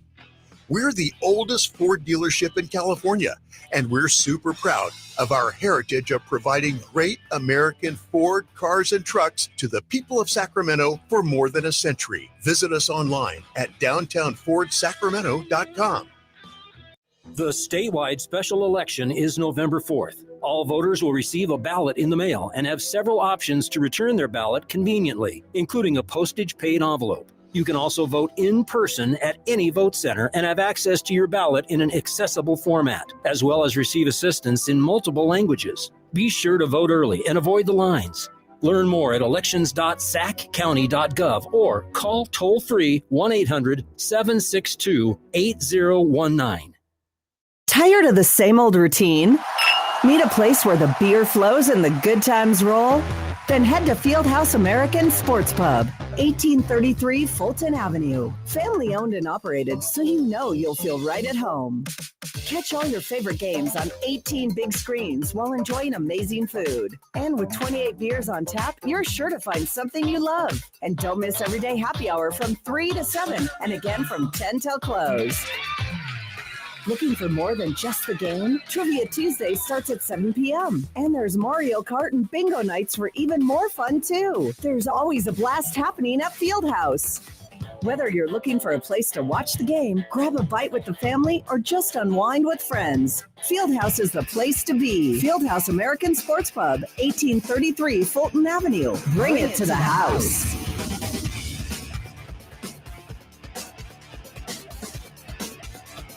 For more than 4 decades, Sierra Pacific Home and Comfort has been trusted by home and business owners for their professional expertise in heating, air conditioning, and solar energy. Your home is your castle, and at Sierra Pacific, we thank you for 40 great years of trusting us to protect your castle. Sierra Pacific Home and Comfort, solar, heating, and air. SierraPacificHome.com. Sierra Pacific Solar Heating and Air. The guys in the big red trucks.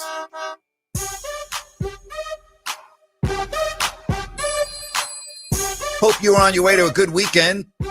916-779-0929. Expected to talk with the former Sacramento King, Reggie Theus, in a little bit. Hard to believe he was in the 1978 draft. First round pick, 9th overall by the Bulls, and then ended up in Kansas City in 84 and was with the team when they relocated to Sacramento. 2-time All-Star, 81 and 83. Reggie Theus, who's number 23, is retired at an alma mater, the UNLV Running Rebels. So really looking forward to that, and hopefully he'll call here in about 20 or 25 minutes right after my rant. Got so many things that I'm talking about today. And for those of you that were not with us during hour number 1, we replay the first hour of the show at 6 o'clock every night. All right. And don't forget, Rhino will be joining me at 9:30 tonight. Even if the game is not over, we're going to come on at 9:30 and wrap up the preseason over on our YouTube channel if you don't like that. Now, I led off the show by talking about the Kings tonight and how shorthanded they will be. I don't know what the rotation is going to look like, but I think it's going to be just basically a scrimmage tonight against the LA Lakers. No DeRozan, no Monk, no Murray, no Sabonis. And I've talked about the feeling locally that there's not a lot of hope from the Sacramento fans, but it is preseason, and you never know. That's why you play the games. But CBS came out on their website and ranked the 30 teams defensively in the NBA, and had the Kings ranked 27th out of 30. And I'll read it again. Does someone in Sacramento have a grudge against Keon Ellis? After emerging as a defensive menace in 2023, Mike Brown made the bizarre decision not to start him and barely use him early last season. That may have contributed to his firing. Now the Kings keep adding famous older guards for reasons that remain unclear, rather than simply using the awesome 3-and-D role player they have at home. The cherry on top, the Kings could have declined the team option on Ellis last summer, made him a restricted free agent, and re-signed him at a discount. Instead, they kept him for pennies this year, but allowed him to become an unrestricted free agent next summer. Considering he's the only healthy King that does much of anything on defense now that Keegan Murray is injured, it should be a pretty bleak defensive season in Sacramento. Brown always got his teams to overperform defensively dating back to Cleveland. Without him, a team with no rim protectors and a bunch of washed former All-Stars isn't going to get stops. That's from CBS. All right, let's get to some phone calls with Al in Citrus Heights. Hello, Al. Hey, Nate, I'm just now tuning in, so I haven't heard the show, so bear with me on that. I just want to first say, man, I had a lot of fun watching that game last night. I can't remember the last time I watched an NFL game that was just so much fun to watch. Two veteran quarterbacks going back and forth, man. That was a lot of fun for me. How about you? It was a great game. Very entertaining. It was definitely a game that kept you glued to the TV, that's for sure.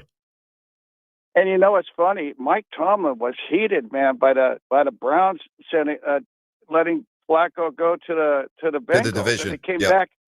Yeah, in the division, Nate. How stupid! You don't do that, but that's the Browns for you.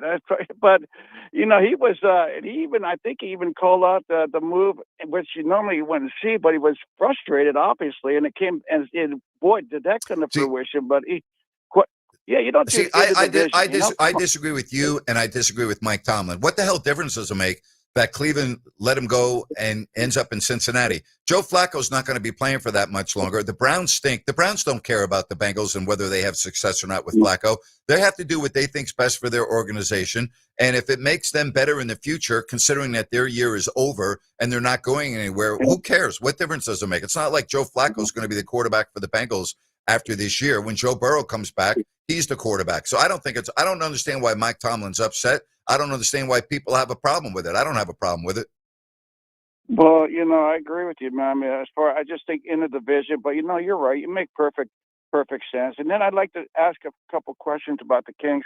First off, a comment with Russell Westbrook. It looked like he put up really good numbers and played well for the Nuggets last year. Why did they? I know the Nuggets made a number of moves that really. A lot of the media love what they did in the offseason. They got this kid Cameron, I think it was Cameron Jordan or Cameron Johnson. It's just they felt they were fine to go in a different direction with the new pieces they added. And Russ wanted to test out the market and see what was out there. And there was no market available for him. I mean, he's playing now on the Kings non-guaranteed money for 1 year.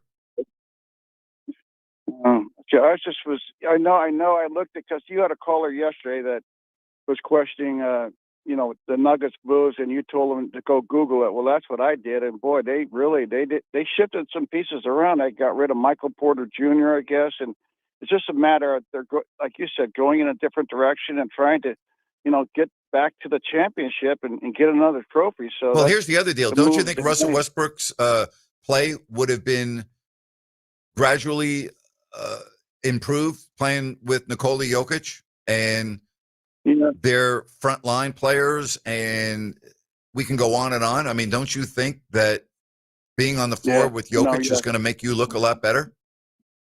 Yeah. Me and you could look pretty. Joker and Jamal Murray and the rest of the Nuggets fan with Aaron Gordon.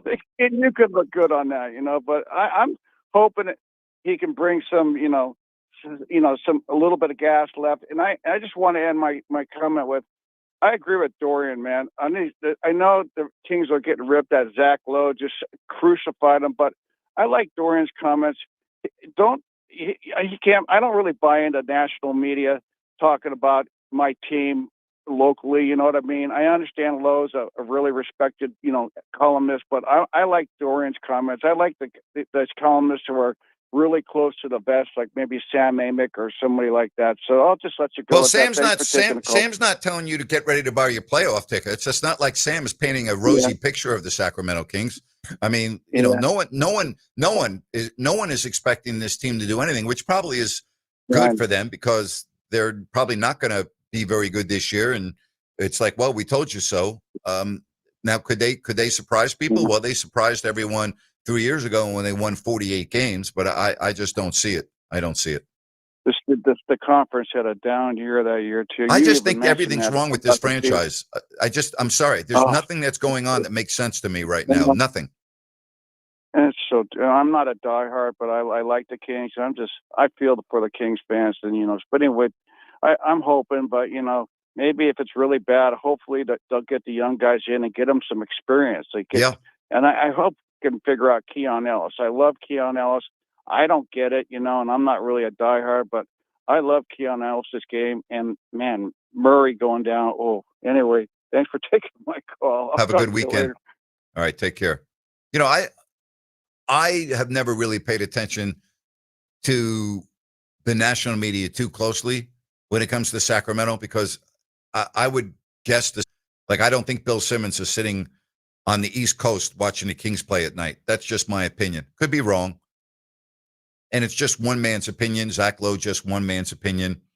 But you see, here's the problem with what we're talking about.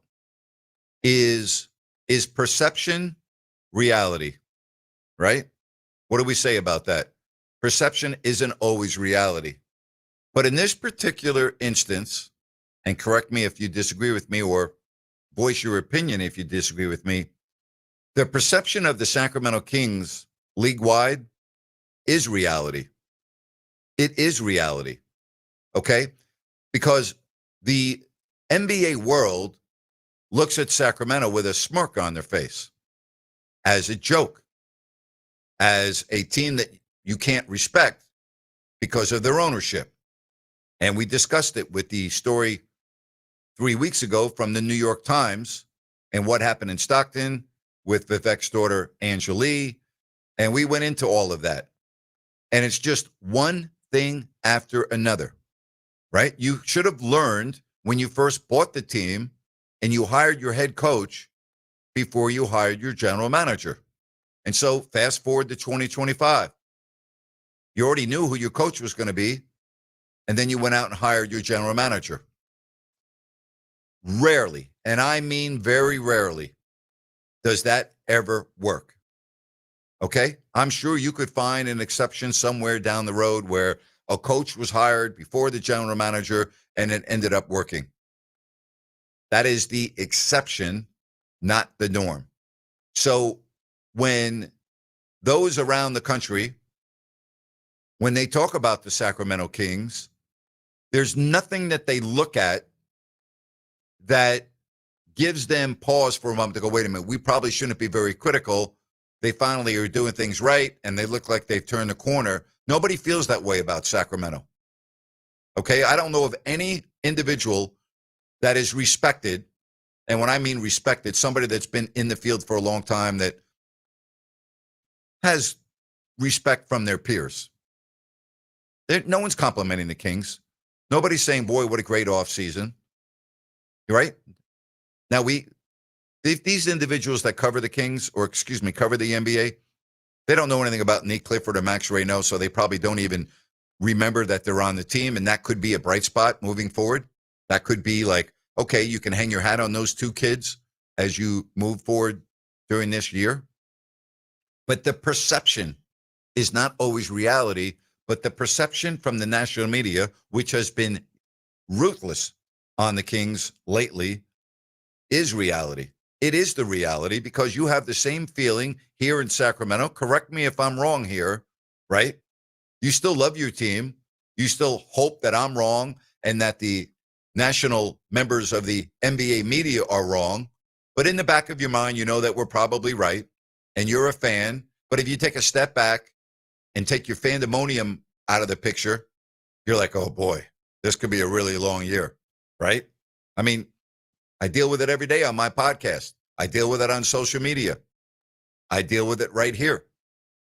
All right. So I don't think that the perception in this case is not reality. I think the perception in this case is 100% reality. I think it's a misrun organization because of the owner. And I've talked about Vivek Ranadive, and I've talked about all of the horrible moves that he's made and the meddling that he's continued to do. And it's not like I have an axe to grind. I don't have an axe to grind. I hope the team does well. Why? Because of you. You deserve it. All right? You've been through so much downtime, so many down periods, so many awful years. I hope I'm wrong because I want you to have joy. You know, when Ryan was with me for the playoffs 3 seasons ago, and we did our shows from local restaurants, I was pumped for the fans to see their excitement, and they were so proud of their team, and people were wearing their Kings gear again. And regardless of where we were in the greater Sacramento area, doing our show on game nights, I love that atmosphere. I was so happy for the fans. I was so happy for you because it had been such a long time. 2006, right? Such a long time. And you had something that you could cheer for and hope. You had hope. And then that's it. We're still talking about the last time the Kings were in the playoffs was that year. And here we are entering 2025. And correct me if I'm wrong, but I don't think there is a lot of hope. I don't see the hope. I don't feel the hope. And when I read all of these national forecasts, could they all be wrong? Every single one of them? Yeah, I guess they could. Could I be wrong? Yeah, I could certainly be wrong. I've been wrong before. Could the feeling of the majority of the fans all be wrong? Yeah, I guess they could. I'm just not seeing it. I'm just not seeing it. And I don't feel it. And I hope that we're all wrong. And I hope that I'm doing this show in February and March and April and talking about, gee, if the Kings can, have a good week, they're going to be right there. Or, boy, if they don't have any more injuries the rest of the year, we're going to be talking about this team past the 82-game regular season. I would love to be doing that on the radio every day. I would love it. Would love it. But I don't see it. I don't see it. I really don't. And especially now, with Keegan Murray missing at least the first part of the season, your best defensive player, I don't see it. I hope I'm wrong. Reggie Theus expected to join me after Grant's rant. Thank you so much. 1 hour left. The Grant Napear Show, Fox Sports Sacramento.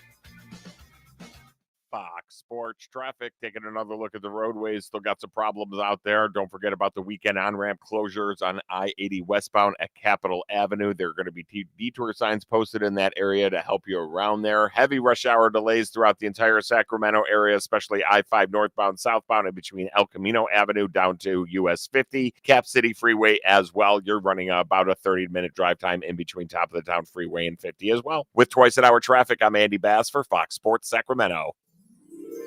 Hi, it's Margot from Bennett's Restaurants. The holidays may feel far away, but the best dates are filling fast. At Bennett's, we make every celebration effortless. Host your holiday parties in our elegant private dining rooms, or let us bring the chef-crafted catering right into your home or office. From family dinners to company parties, our team delivers the flavors, service, and holiday magic your guests will remember.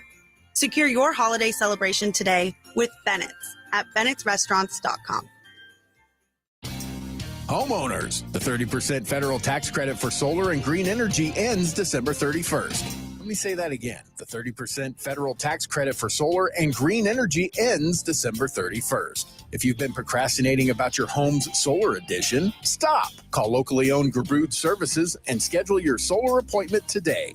Gabroods is the recognized Northern California specialist for everything electrical, panel replacements, whole house fans, generators, and especially residential solar installation. Gabroods experts do it all, and they do it right the first time. The 30% federal tax credit ends soon. Stop procrastinating. Call Gabroods and schedule your appointment for solar now. Family owned and operated for 30 years. Visit Gabroods.com. Gabroods, G-U-B-R-U-D-S. Call the good dudes at Gabroods, G-U-B-R-U-D-S, Gabroods.com. I'm Dan Patrick, and this is Above the Noise. The James Franklin fallout has turned into a nightmare for Penn State and a windfall for just about everybody else. The Nittany Lions' decision to move on from Franklin came with nearly $50 million in buyouts and a lost season. But it also set off a chain reaction across college football. When a powerhouse program pays that kind of money to make change, opening up a top job at a historic university, every elite coach in the country suddenly gains leverage. The first to cash in, Indiana's Curt Cignetti. Fresh off his program's resurgence, Coach Sig just signed a 8-year, $93 million deal. Penn State's desperation didn't just reset their own program, it reset the financial bar for everyone. Penn State's mistake is becoming everybody else's payday. And in college football, the coaching carousel just got a whole lot more expensive. I'm Dan Patrick, and this is Above the Noise. High quality meat, unbeatable freshness, and a family style commitment to care. That's the Heartland difference. Heartland Steak Co. is your go-to source for premium Midwest meats, delivered straight to your door. Whether you're hosting a backyard barbecue, planning weeknight dinners, or giving someone the gift of Midwest flavor, Heartland Steak Co. is perfect for any occasion. Hand-cut and hand-picked from the Heartland, our premium selection includes USDA prime and choice beef, all-natural pork, chicken, and more. Save time and money with easy online ordering and expertly assembled specials, grill master packages, freezer-filled bundles, holiday gift boxes, all flash frozen for peak freshness. Go to heartlandsteakco.com, get 2 ribeyes with a purchase of $150 or more. Use code FOOTBALL25. Heartland Steak Co., your one-stop shop for straight-to-your-door Midwest meat. Taste the Heartland difference at heartlandsteakco.com. Again, use code FOOTBALL25 to get 2 ribeyes with a purchase of $150 or more. The voice of Sacramento sports is back. Hear Grant Napear every weekday beginning at 3 right here. KSAC 890 AM Olivehurst, K284CM 104.7 FM Sacramento. It's time for Grant. All right, what do you have for me, buddy? Nate, your first option is just how bad the Staples Center is as a basketball venue. The second, and it's been on the list, we haven't gotten to it, but I wanted to get it in front of you.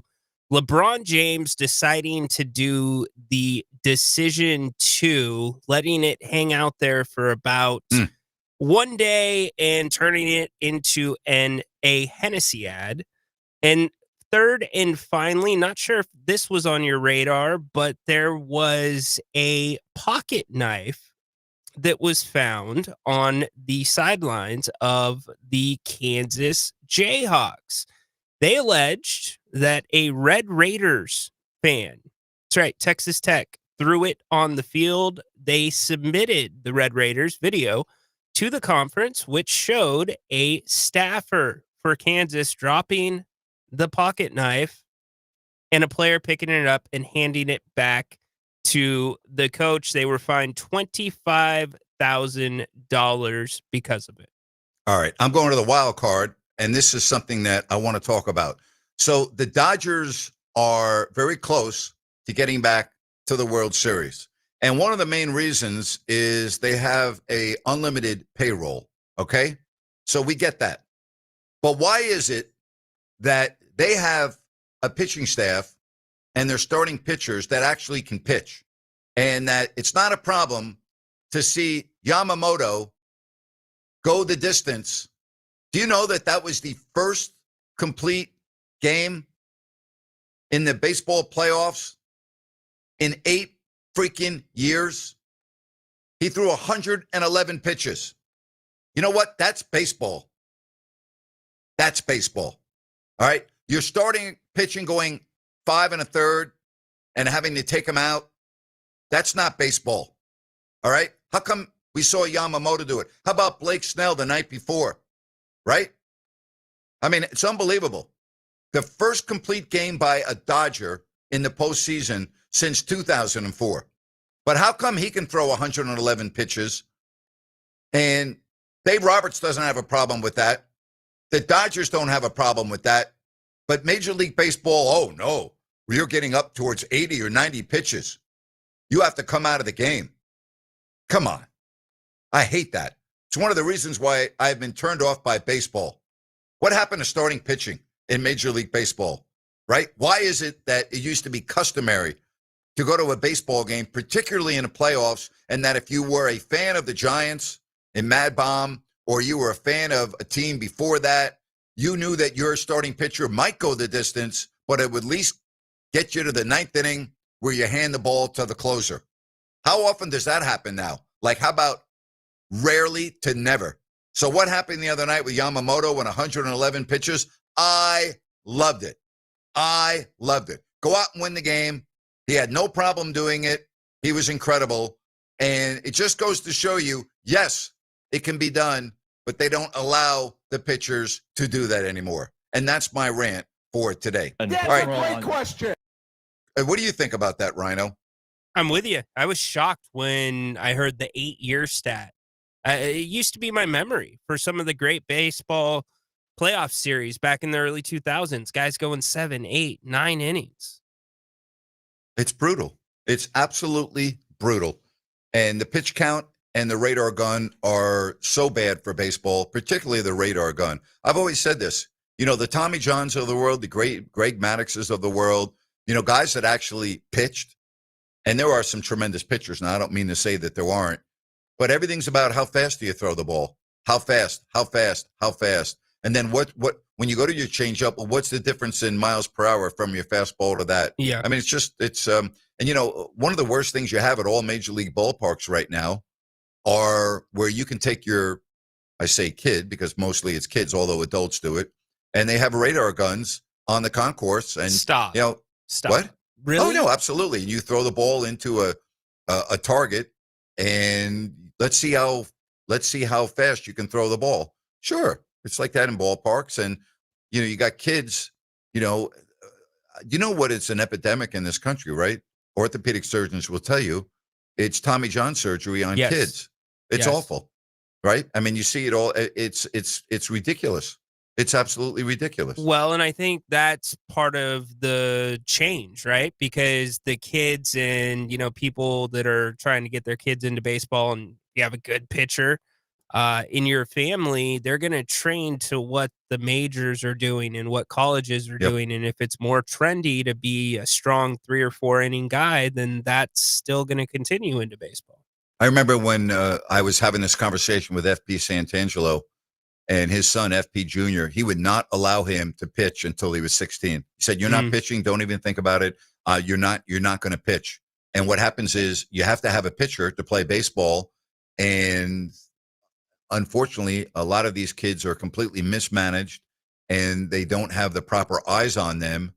And they end up going under the knife. And they're having Tommy John surgery as young teenagers. Yeah, but Grant, Jerry Reynolds and I have this conversation all the time. If you had a kid that was throwing a ton of complete games in high school, but he was also playing basketball and also playing football and doing multiple sports, you wouldn't see as many Tommy John surgeries. Very true. The specialization of sports now and targeting a scholarship. And the travel leagues. The travel leagues, exactly right. AAU, whatever you want to call it. Expensive and takes a toll on the kids' bodies early. I would never allow my son or daughter to play just one sport. I would just say, hey, if you're really good at it, fine, you can love it, but you need to play something else. And I really mean that. And if you don't want to play something else, that's fine, but you're not playing your sport year round. So, I mean, it's not happening. I wouldn't allow it.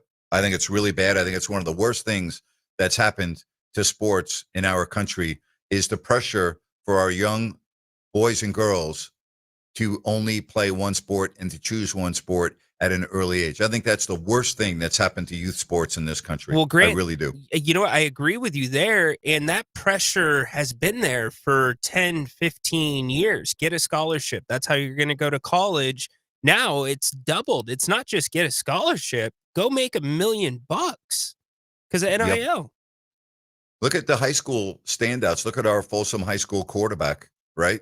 And the report that, you know, his deal with Under Armour, they've already had a national commercial on him with other great athletes. Yeah. I'm hearing it's in the neighborhood of $6 million. Kids still in high school. Yeah.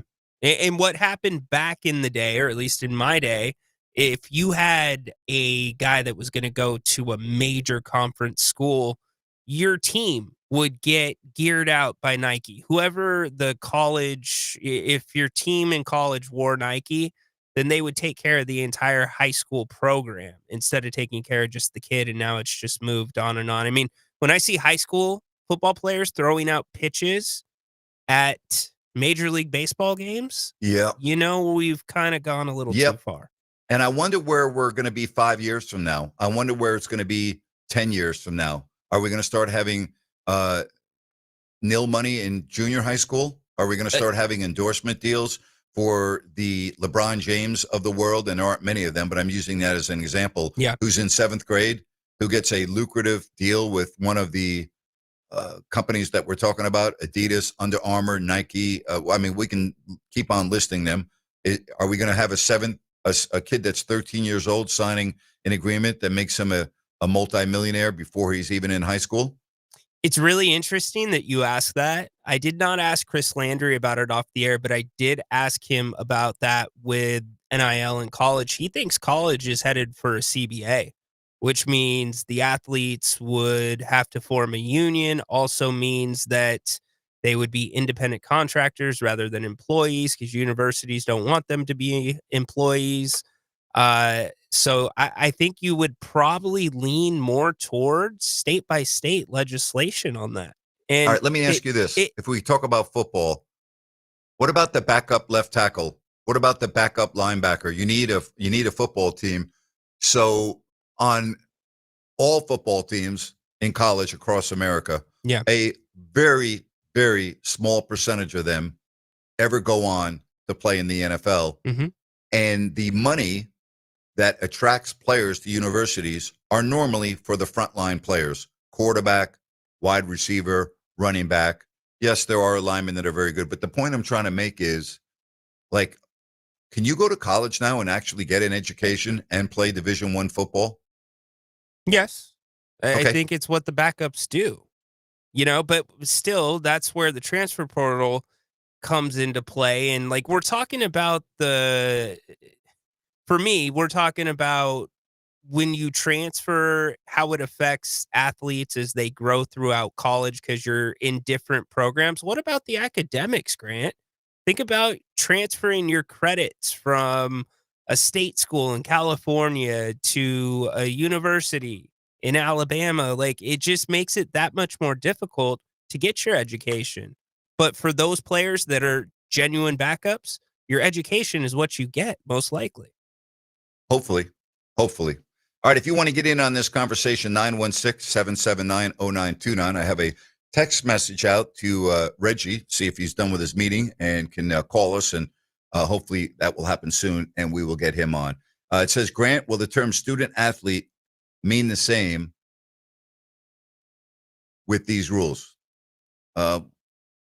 More with these rules? I don't know if they even use the term student athlete anymore, unless you're talking about certain institutions like Stanford and what have you.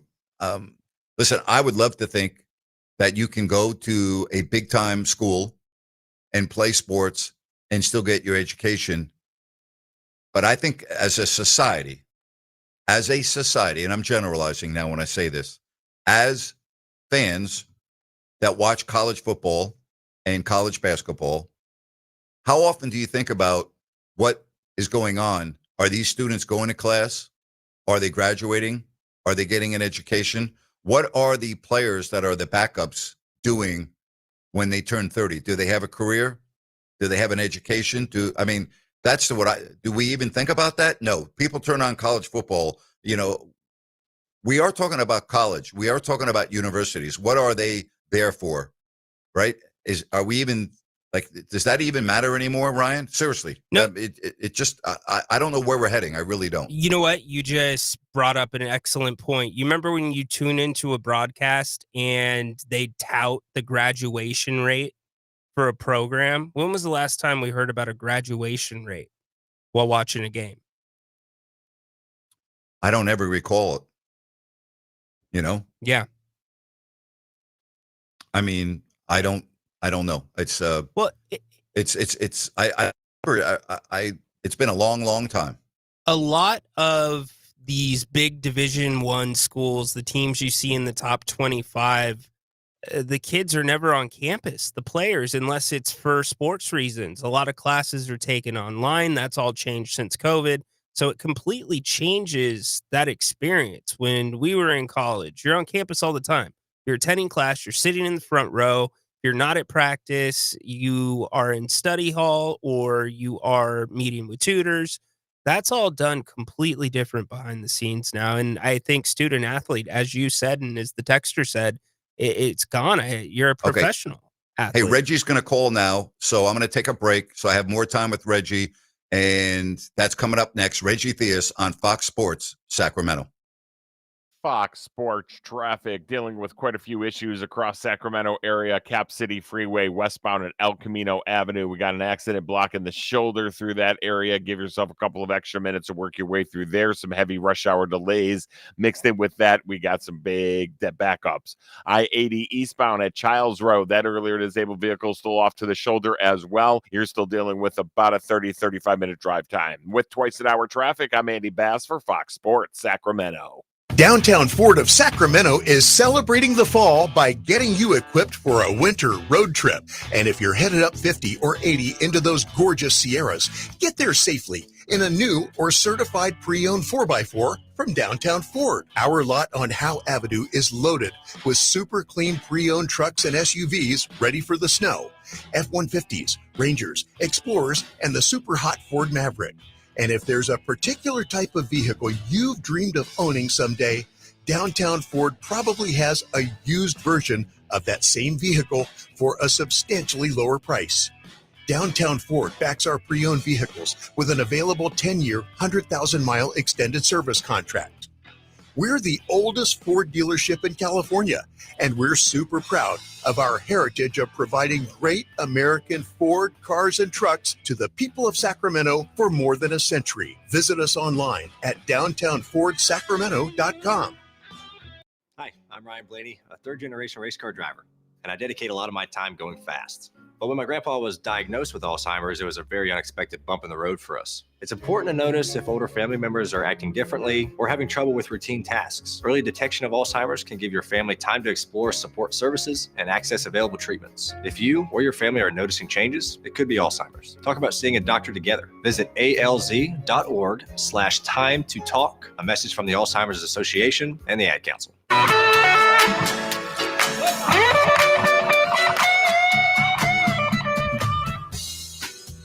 Hope you're on your way to a fabulous weekend. One of my favorite people that I've ever been around in my years of covering the NBA and moving to Sacramento in 1987 is joining me right now, a former Sacramento King, former Kings head coach, was my broadcast partner for a while. He is now the athletic director, and he's the head coach of the men's basketball team at Bethune-Cookman in Florida. It is a pleasure to introduce and welcome to the show the one and only Reggie Theus. Reg, how are you? Grant, what's going on? In the famous words of Grant Napear, wow, what a beauty. You are an absolute beauty. Reggie, can you believe that it was 40 years ago that seriously, can you believe it was 40 years ago that you came from Kansas City with the Kings to Sacramento and started what ended up being an incredible story with the fans? That's amazing, Greg, because, I just had a birthday on the 13th. And I said to myself, how the hell did I get so old so fast? Yeah, that is true. It's amazing. It is amazing that it's been 40 years. What a great run. It was a lot of fun. I remember I got in trouble when we first got there when I said that, Sacramento ain't really California. Right. The mayor really was pissed off at me about that one. I was actually not trying to make a joke. I was trying to let my teammates know that Sacramento was very different than Southern California. It was Northern California. I was trying. Either way it went, it didn't go over very well. Let's put it that way. Reggie, Sacramento was a lot like Kansas City. I mean, really, to be honest with you, it was in the middle of nowhere. I mean, my point is, once you got out of the Kansas City, it was the same, Yes. Well, listen, in those days, you have to remember, we had one real hotel. I think it was the Red Lion. We had one restaurant that we always went to, and that was the Pepper Mill. And we Fridays. Had one nightclub, and Fridays. And then we had one club, and that was Confetti's. Yep. So it was pretty amazing. But, the thing that never changed were the people. The people never changed. I mean, the fans love the Kings from day one. They still love the Kings. That has always been such a pleasure to be around. When you talk about Kings fans, when you talk about the relationship between the city and the fans, so many great memories of people that I've met there, friends that I have, even to today. And that's where I picked up one of the loves of my life, and that was archery. Obviously, archery it's become a really big part of my life, and especially my pastime outside of what I do for a living. And you could walk right outside Arco, and you could go hunting about 10 feet from the front door because there were animals everywhere, right, Reg? Yeah. In those days, we were pheasant hunting. Going into Arco Arena, in those fields. All that stuff is all filled up now, but it was a different time. I tell the story all the time about going pheasant hunting before practice, and by the time we got done with practice, Jonesy had already cleaned the birds and had them ready for us when we left practice. I love it. Jonesy, of course, the former trainer. Incredible. Reggie, yes. I say Arco Arena 1, and you say what? Right. What do you remember the most about playing in that 10,333 seat building? Completely sold out. Fans getting to understand what the NBA was all about. I always laugh at this because I remember having a conversation with fans and telling them, say, listen, guys, you don't really cheer when the other team scores. Oh my God. Yeah. Oh, wow. Yeah. Well, that's what you call new, right? Yeah. And just people that were just excited to have professional basketball, there. And so, but it was a learning curve. And, the one thing about Sacramento, it remained basically true to itself. Go back to the cowbells and those types of things. Cause it's for a long time, it was a very rural area. It's grown up quite a bit now. And I'm always happy to be, historically speaking, the first person to ever score a basket in Sacramento Kings history has always been something I've been very proud of. Didn't think about it at the time, obviously, but now it's a pretty cool thing. And you were also the first Sacramento King to ever wear a leisure suit. Yeah, but there was a couple of announcers that had them on. not Grant Napear, I can tell you that. Oh my gosh, that's hilarious. That's hilarious. Well, I told you the story. You were not playing one game, And during the national anthem, the game was not on TV. And Tom Curran, who was the announcer for the first 3 years on Channel 13, and rest in peace, we just lost him last year. But I'm standing next to Tom during the national anthem, and he gives me an elbow during the national anthem, and he shakes his head, meaning look this way. And you're standing about 5 feet to our left in this lime green leisure suit. And as soon as and I start giggling and he starts laughing, and you see us laughing, and you come over to us and you go, "What are you guys, what's so funny?" And Tom goes, "I was just telling Grant that you actually look really, really good, but that if we wore that, we would look like clowns walking around, and you're the only one that can get away wearing that suit." It's the That's truth. funny. Well, back in those days, I always tell people that I was a little bit of a trendsetter when it came to the fashion thing. And, it's become such a big deal now with what they call it a fit. And, in those days, we also had, there was rules that you had to dress. You had to wear a sport coat. You had to do these things. And, we pushed the envelope a little bit, but man, the things the guys wear now are nowhere near. They are more crazy than anything I've ever put on. Unbelievable. Reggie, at your stature now in your life, you've been the Bethune-Cookman now for a couple of years, a dual role, athletic director and head coach. How's that going for you down there in Florida? Grant, it's been fantastic. When I was kind of semi-retired and wanting to coach, you know how it is. You never stop wanting to coach. You always want to coach. If you're not coaching for real, you're coaching someone's AAU ball or little league or somewhere. Everybody. When you've got it in your blood, you got it in your blood. When the job came open, they wanted to talk to me about it, and I said, "Oh, okay. Well, I'll talk to you about it, but I'm not gonna make any promises." And when I got down here to Florida, they offered me the athletic director's job before they offered me the head coaching job.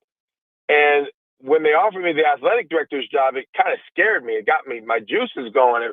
I was like, "Oh, I've never done that before. That's something new." And all of a sudden now, I always wanted an opportunity to really make change, to really do something that was bigger than myself and for other people, and have a platform to really do something. So when that happened, Grant, I took the job and I said, "Well, if you hire me as the athletic director, I'm gonna hire myself as a coach." And they said, "Okay, if you want to do it, if that's what you want to do, okay." And I said, "Wow, okay, let's go."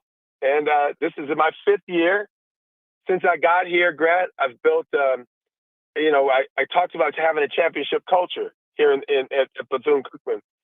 In today's world, you can't have a championship culture without facilities, because the amenities are everything to these kids. They dial up everything on their phones, and it's all about what you have. We didn't have a on-campus practice field. They didn't have a locker room. They didn't have showers. They didn't have an academic room. They didn't have a laundry room and equipment room.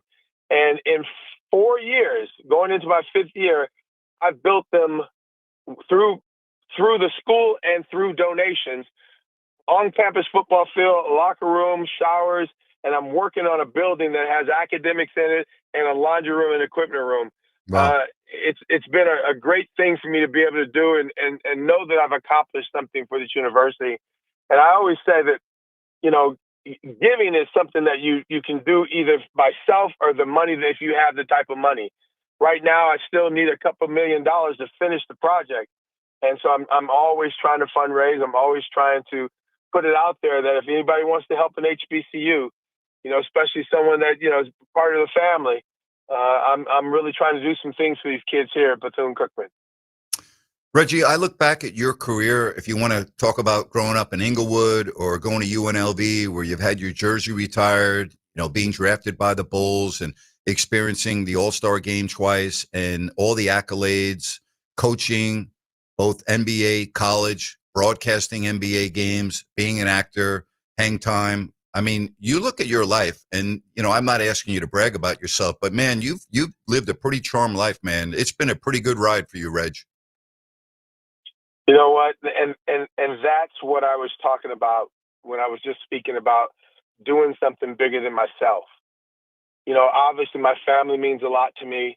Obviously my kids mean a lot to me, you know, but I'm a dad, you know, and I've raised my kids and I've had a family for forever, you know, when you think about it. And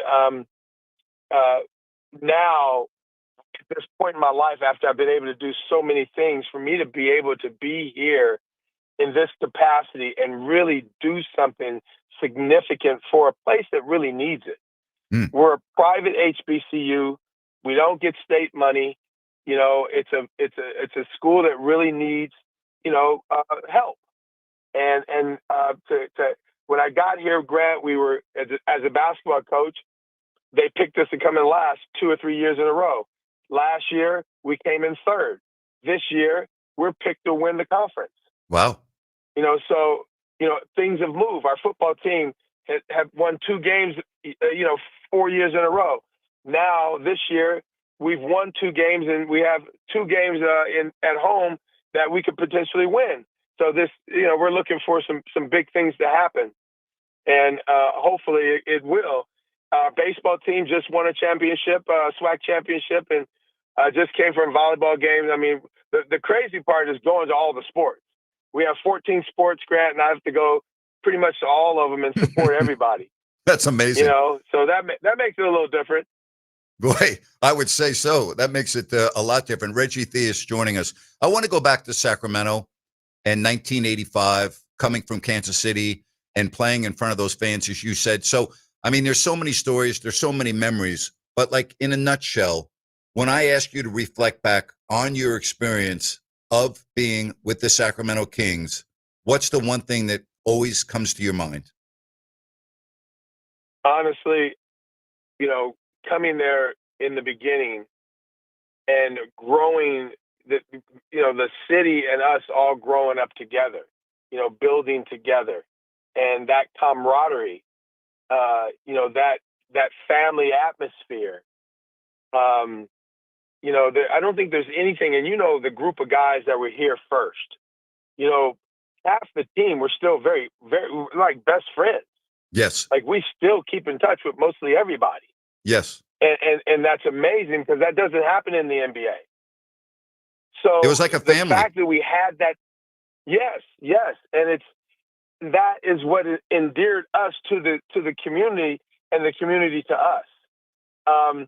And that's what I think about the most. You know, we tease, we joke and stuff, but the idea of being able to pheasant hunt going into practice, being able to learn how to shoot a bow and have friends that were, you know, very different from my life growing up. It made it really interesting. And like I said, I have lifelong great friends from that time in Sacramento. And that's what I think about the most when I think about the Kings and my time there. You know, we had great fun. Time we weren't good enough to win, but the reality was we could score. Yeah. And we were going to be in and have bad relationships and things of that nature. You know, who knows what would have happened with the franchise at that point. Great point. But that's not the way it was. Ownership was you know, homegrown, and we were all the same type of people. So it was a real perfect, you know, mixture of things. And that's what I think about most when I think about the beginning in Sacramento. Well, Reg, thank goodness for confettis, or we would have lost our freaking minds. Yeah, we would have. Absolutely would have. No doubt about that one. Oh, my gosh. Cow. Oh, great memories. Reggie, it's so awesome to connect with you again. You know how I feel about you. I'm so happy for you, and just knowing you for 40 years, you're top shelf in my life. You're top shelf, buddy, and I wish you a great season this year. Well, Grant, I appreciate it. You always know how I feel about you. You're one of the great announcers of all time. You have a lot of fun. You have a lot of knowledge, and you speak the truth, and you're not afraid. And it's always been a lot of fun to be around you, especially off the court. And now that's a whole nother story that we don't have time to talk about. and that's a good thing that we don't have time to talk about it. That's a good thing. Yeah. All right. Hey, have a great weekend, Reggie. I Thank God appreciate there you. was no social media in those days. Yeah, you wouldn't be the athletic director or head coach at college. I can tell you that. no, not at all. Not at all. You take care, my friend. Have a great weekend. Love you, buddy. Take care. Blessings, man. Thank you very much. Appreciate you. I love that man. I just absolutely love him. He is freaking great. So many special people. Wow. So many special people that I've met along the way. And Reggie is right near the top of the list. And when I lost my jobs 5 years ago, he was one of the very first people to call me. One of the very, very first people to call me. Love that man. Love that man. Hey, I want to tell you about DAS Mechanical. Family owned and operated since 2018. HVAC retrofit and service specialist. They also do new systems. And right now, through the end of November, they have a $69 winter maintenance check. Only $69. So when the weather turns and you go to the heater and you don't go, uh-oh, don't be a Mr. or Mrs. Uh-oh. Go with DAS Mechanical. Go to dasmechanical.org. You can schedule online. Check out all of their 5-star reviews and their best of the best awards. Homeowners, businesses for commercial maintenance, serving Sacramento and Placer counties. And if you should need a new unit, keep this in mind, up to $6,000 in rebates, including a $2,000 federal tax credit. But you got to act because that's due to go away at the end of this year. And financing options plentiful, including 0% interest for 18 months. Go to DAS Mechanical, D as in dog, A, S as in Sam, mechanical.org, and book online. When we come back, it's that time. We have a $100 gift card from Bennett's we're going to be announcing, and we're going to make our 4 picks to get you into the weekend against the number right here on Fox Sports Sacramento.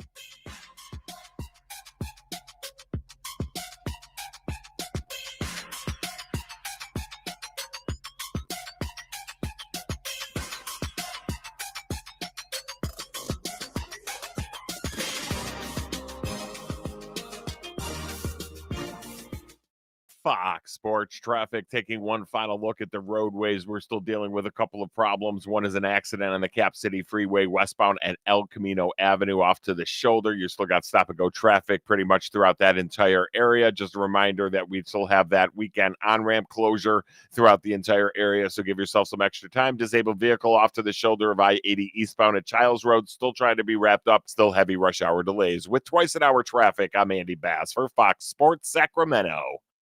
The statewide special election is November 4th. All voters will receive a ballot in the mail and have several options to return their ballot conveniently, including a postage-paid envelope. You can also vote in person at any vote center and have access to your ballot in an accessible format, as well as receive assistance in multiple languages. Be sure to vote early and avoid the lines. Learn more at elections.saccounty.gov or call toll-free 1-800-762-8019.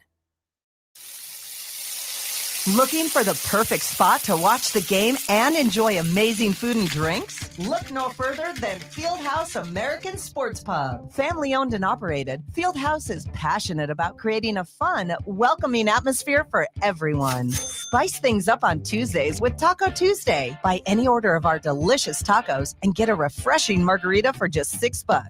On Wednesday, Fieldhouse features incredible drink specials. Enjoy $5 well drinks and ice cold pints all day long. Fieldhouse was voted the #1 sports bar in Sacramento. Tons of TVs, a mouthwatering menu, and daily specials. It's the perfect sports bar to catch all the action. Visit us today at 1833 Fulton Avenue. Fieldhouse American Sports Pub, where the food is fantastic, the drinks are flowing, and the good times never stop. Fieldhouse, bring it to the house.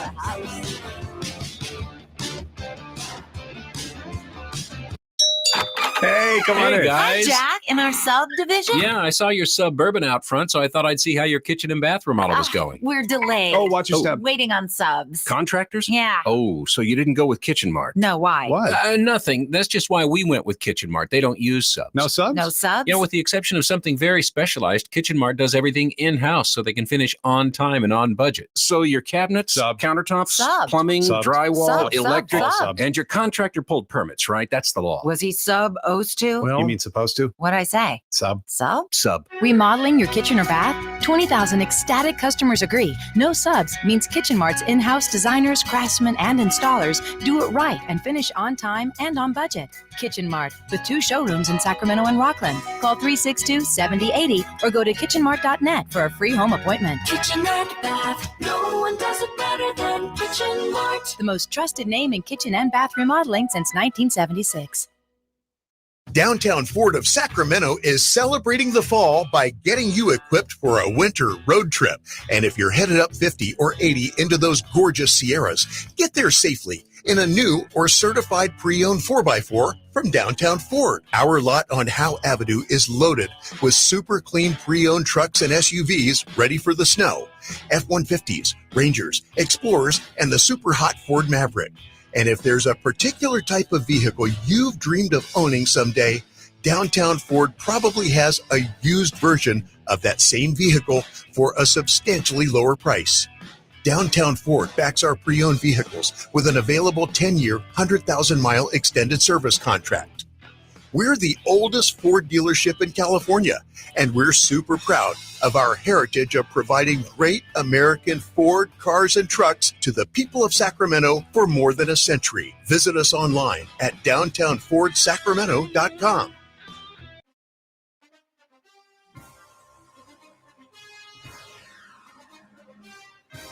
Oh, yeah, love it. Love it. Time for our picks. I love it for a couple of reasons.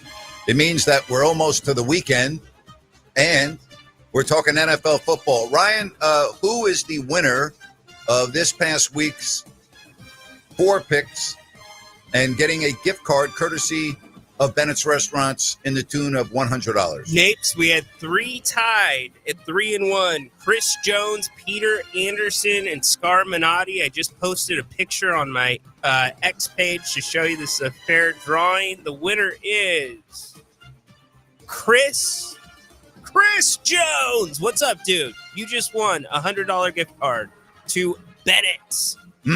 Love it. Love it. Love it. Love it. We were both 2-2 last week, correct? No, I believe you were 2-2, my friend, and I was 1-3. Oh, okay. Yeah. Well, I'm in the driver's seat then, so I go You are. first. All right. So let's start with a game in LA. It's the Colts and the Chargers. This week I had the Colts at number 1 on my power rankings, right? Yes. Well, they're not going to go 16-1. They are getting a 1.5. I'll take the Chargers minus 1.5 at home to beat the Colts. That was my first game as well, and I am going against you. Okay. The Colts keep rolling. They should have won in that building a couple of weeks ago, but a knucklehead dropped the ball before the goal line, kind of like the Kenny Powers show, which you need to check out. He drops the ball, and that changes his whole life. But back to the game, Jonathan Taylor has 4 touchdowns outside the tackles this season, leads the NFL there on the ground. The Chargers have given up 4 touchdowns or more touchdowns outside the tackles. Give me the Colts in a 1.5. All right, you've got Philadelphia at the Minnesota Vikings. The Vikings are favored by 1.5. The Eagles have fallen off the map, so to speak, in their last 2 games. I look at the talent on that team. I think they're too good, and I think they're going to snap their 2-game losing streak. Again, they've had a couple of extra days off because of the Giants game on Thursday. They should be well prepared. They should be good to go. I'll give 1.5, and I'll take Philly against Paul Allen's Minnesota Vikings. I'm taking the Eagles in that game to flat out win it by more than 1.5 over Minnesota.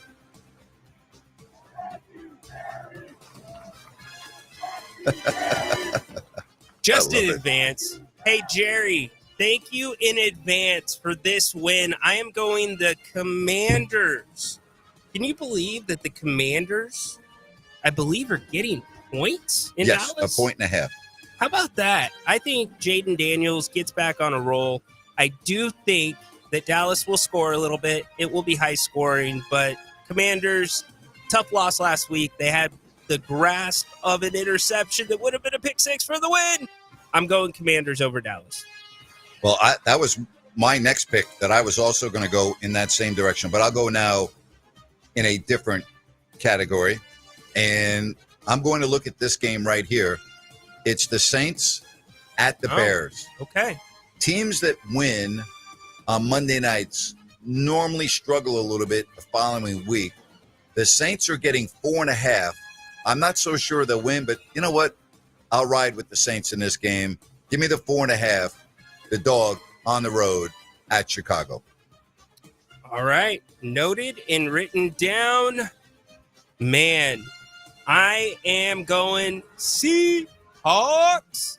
They need this big victory at home. I feel like they will get it. They are so good usually on Monday night. Spread is not that bad, actually. Only giving up a few points in Seattle. Give me the Seahawks over the struggling and very inconsistent Texans. I will lay down the 3.5 points. All right. I'm going to go with the other Monday night game. It's Tampa at Detroit. The Lions are giving 5.5 at home. Tampa has been winning, and they've been doing everything they've had to do, but the Lions are coming off a loss to Kansas City. The Bucs are a team that right now may be the best in the NFC with only one loss. This game has major implications in January. I think the Lions bounce back. I think they put it all together. I think they slow down Tampa's momentum. I'll give the 5.5, and I'll take the Lions, who I think are a better team than the Bucs. I'll give the 5.5, and I'll take the Lions to beat the Bucs. That could have some big bearing on who's number one. Absolutely, 100%. All right, fourth and final pick for me. This goes against everything in my being, but quote unquote, the faithful. I'm rooting for you this weekend. Kinda. Yes, the San Francisco Niners home against the who are the Atlanta Falcons, Grant? Have we figured that out?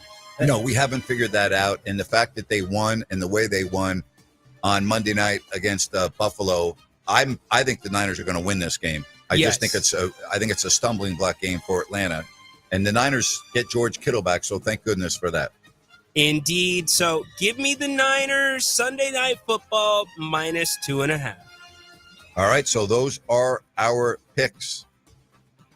You got to do better this week, buddy. You got to bounce back. You got to do better. So I've got the Chargers minus 1.5. I got Philly minus 1.5. New Orleans plus 4.5. Detroit minus 5.5. And I am going Colts plus 1.5. Niners minus 2. Seahawks minus 3.5, I believe it was. And Commanders getting a point. By the way, I like your video that you put out on social media on X and how you pick the winners. That's very, very well done, my friend. Yeah, I want to make sure that they know, even though I'm kind of the caboose, bringing these picks down the railroad. I'm doing it in a fair and ethical way. So, how about Reggie Theus? Is he a beauty or what? I love how he named the 3 places in town. That's it. He's so good. And just one of those people, when you listen to him talk and what he's doing for that school, how driven he is, it's just inspiring with the life that he's lived already, like you pointed out. Yeah, I was going to tell him to call Arthur Blank, the owner of the Atlanta Falcons, who just donated $50 million to HBCU schools. And I don't know if that was only in the state of Georgia, but I read last week from Steve Weiss, who, by the way, is coming on the show next Wednesday. He is from the NFL Network. Yeah. He's one of the best reporters out there. And I read on Steve's social media on X about Arthur Blanks, the owner of the Falcons, putting $50 million of his own money into HBCU schools. I think that's phenomenal. But yeah, it's an uphill battle. One thing about Reg, I mean, he's got his sleeves rolled up to his freaking neck. Those are expensive clothes that he's wearing. So you'll have to send that shirt back to the cleaners and make sure that it's pristine. But Reg has got an amazing work ethic, and I'm very, very happy for him. And I'm really, really happy that I've had the friendship that I've had with him now almost 40 years. He's a special person. I wish social media was around back then. Oh, no, you don't. Oh, yes, I do. Yeah. You and what was the name of the party or the club? Confettis. You and Reggie at Confettis. Yeah. Harold Presley was with us a lot. Living it up. The only all the players would go out there. Not all of them, but a lot of the players would be out there. And it was on Arden Way, all right in the shopping center across from the Arden Fair Mall. Yes. There was the Pepper Mill there that I don't even know if the Pepper Mill's still there. I think it is. I don't know, though. And it was next to the Red Lion, and there was nothing else. And then if you could get there before it closed, you could get to Fridays, TGIF Fridays on Howe and Ethan Way, I believe as it was. Yep. And if you were out of luck there, you'd go to the Pepper Mill because the Pepper Mill stayed up late, and that's the only place you could eat. You couldn't eat anywhere else. There was nowhere else open. That was it. Those were your only two options. It's incredible. Yeah. It's incredible. You know what else is incredible? The disparity in college football. And I get that there's different conferences and divisions, but for athletes not to have an on-campus place to practice or shower, that's insane, Grant. Well, when the Kings moved from Kansas City, the biggest obstacle that they faced was finding a gym to practice in. They would go to junior high schools. They would go to the Salvation Army. They were moving around. They didn't have a constant place to practice, and they would go to high schools. I mean, Consumnes River College, they had training camp there 1 year, and they used that facility often, but it was a different place all the time. Always different. But that was then. This is now. I know, but I'm just trying to paint the picture of this being the 40th anniversary. But yes, big difference from 1985 to 2025 and still dealing with that is pretty amazing. You're exactly right. Yeah. Yep. Hey, speaking of the 40th anniversary, coming up on the show next week, I'm going to have the first ever draft pick of the Sacramento Kings. Another person that is just a salt of the earth, great man. That's Joe Klein. Joe's going to be coming on the show next week as well. So I'm looking forward to that. Great guy. Can't wait to great guy. Hear from Joe. Do you know the story of how Reggie got into Hollywood? I don't know the story. I don't know the backstory to that, but Reggie had that look, right? Yeah. You know what I'm saying? Yeah. Reggie was like a model. He had that look. Reggie was like the cover of a GQ. You know what I mean? Like that. I'm trying to paint the way he looked. Okay. He would be like your GQ cover guy. All right. And Reggie was extremely personable, had a very incredible smile, and was incredibly gifted that he could do more than just play basketball. But I don't know how he actually got into it. I don't know. So, but I do know this. He was at UNLV, and there was a lot of big-time money at UNLV, Yeah. right? And a lot of folks from UNLV and Southern California, a lot of Hollywood people. And Reggie was very tied in with what was going on at UNLV and his growing up in Inglewood and his LA background. So I'm sure there was probably a parallel that way. Very true. Very true. Cal Raleigh just went yard in Seattle, I believe, to put the Mariners up 2-1.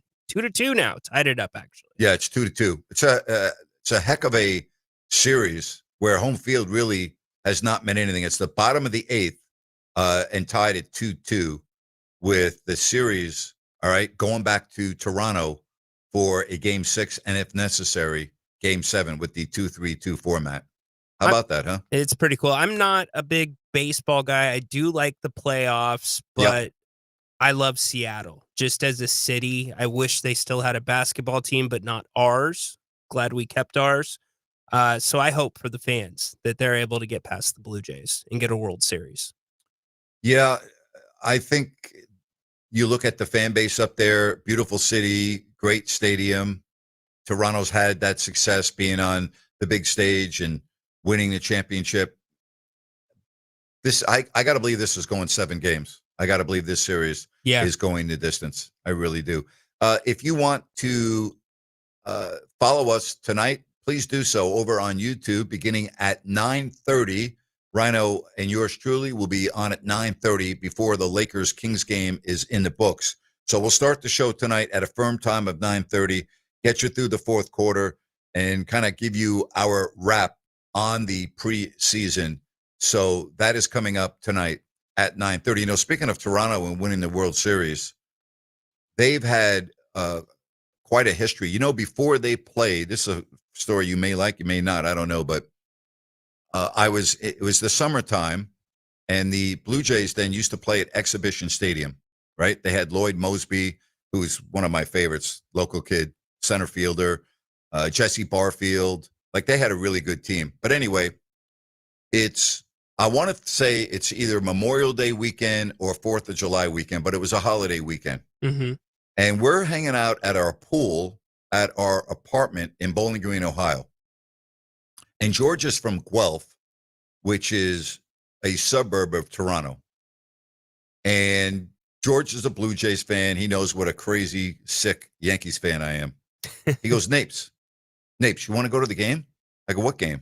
He goes, let's go. Let's get in the car. Let's drive to TO. I'm like, you're kidding me. He's like, no, let's go to the game. Yankees are playing the Blue Jays. Wow. Well, Exhibition Stadium was built as a football stadium.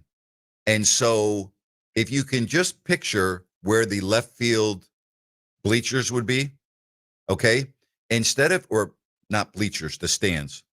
So instead of the stands bending around with the outfield wall, right, it kept going in a straight line. Oh. And so we get there, and the only tickets available are in that section. And I'm not exaggerating. We were so far from the field that you couldn't see the outfielders because they were blocked by the wall because of the depth. Okay. And you could barely see the ball. And I'm not exaggerating, being thrown from the pitcher to the catcher. And we had a great time. You know, we had a blast, but that's how far we were from the field at Exhibition Stadium when we went up there on a whim. And literally, I was like, okay, I'm going to take a shower. We got in the car and we drove up to Toronto for the weekend and hung out with his brothers and had a great time, but went to the Yankee Blue Jays game on a whim that day. How about that? You know what? That's okay. You were there. I was there. Yep. And honestly, I don't even remember who won the game now because we had such a great time. I didn't even care at that point. We had a great time. But I would never forget that. George goes, Napes, let's go to the game. I'm like, what game? He's like, what do you mean what game? The Yankees, Jays. I'm like, yeah, let's do it. I'm like, yeah. I'm like, okay, I'm going to go take a shower. When we're leaving? He goes, we're leaving now. I'm like, let's go. 10 minutes. I go, I need 10 minutes. He goes, all right, Napes, let's roll. And 10 minutes later, we were in the car driving to Toronto. Love it. Yep. Absolutely love it. Good stuff. It's been a great week. I've really enjoyed this. And next week's going to be unbelievable because we've got the start of the NBA season. I've got a lot of good guests lined up. Joe Klein, Steve Weish, of course, Tuesday, Sean Salisbury, Thursdays, Chris Landry, and some other guests as well that will be coming up next week. Love your interaction, your phone calls. Make sure you hit us up on social media. Don't forget about your 4 picks. All right, we'll post our picks, and then you can respond to us with your 4 picks. You have to use the DraftKings NFL odds, all right, because we have to be uniform, and then maybe you'll win a gift card of $100 from Bennett's. Great week in the books, and can't wait for next week. It's going to be a lot of fun. Appreciate everyone. Thank you so much for your support.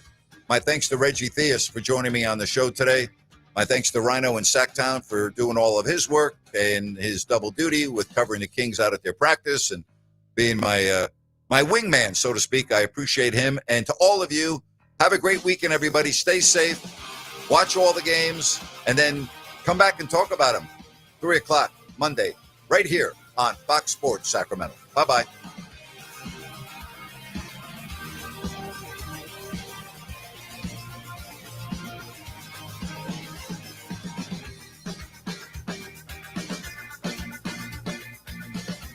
For more than 4 decades, Sierra Pacific Home and Comfort has been trusted by home and business owners for their professional expertise in heating, air conditioning, and solar energy. Your home is your castle, and at Sierra Pacific, we thank you for 40 great years of trusting us to protect your castle. Sierra Pacific Home and Comfort, solar, heating, and air. SierraPacificHome.com. Sierra Pacific Solar Heating and Air. The guys in the big red trucks. Hi, it's Margot from Bennett's Restaurants. Start your weekend off right with Bennett's Bubbles and Brunch. Every Saturday and Sunday from 10 to 2, enjoy 2 entrees and a bottle of Prosecco for just $49. Indulge in favorites like our Dungeness crab omelet, country fried steak, or eggs Benedict. Whether you're celebrating, catching up with friends, or just treating yourself, brunch at Bennett's is always the right occasion. Come raise a glass. Your table is waiting. Reserve now.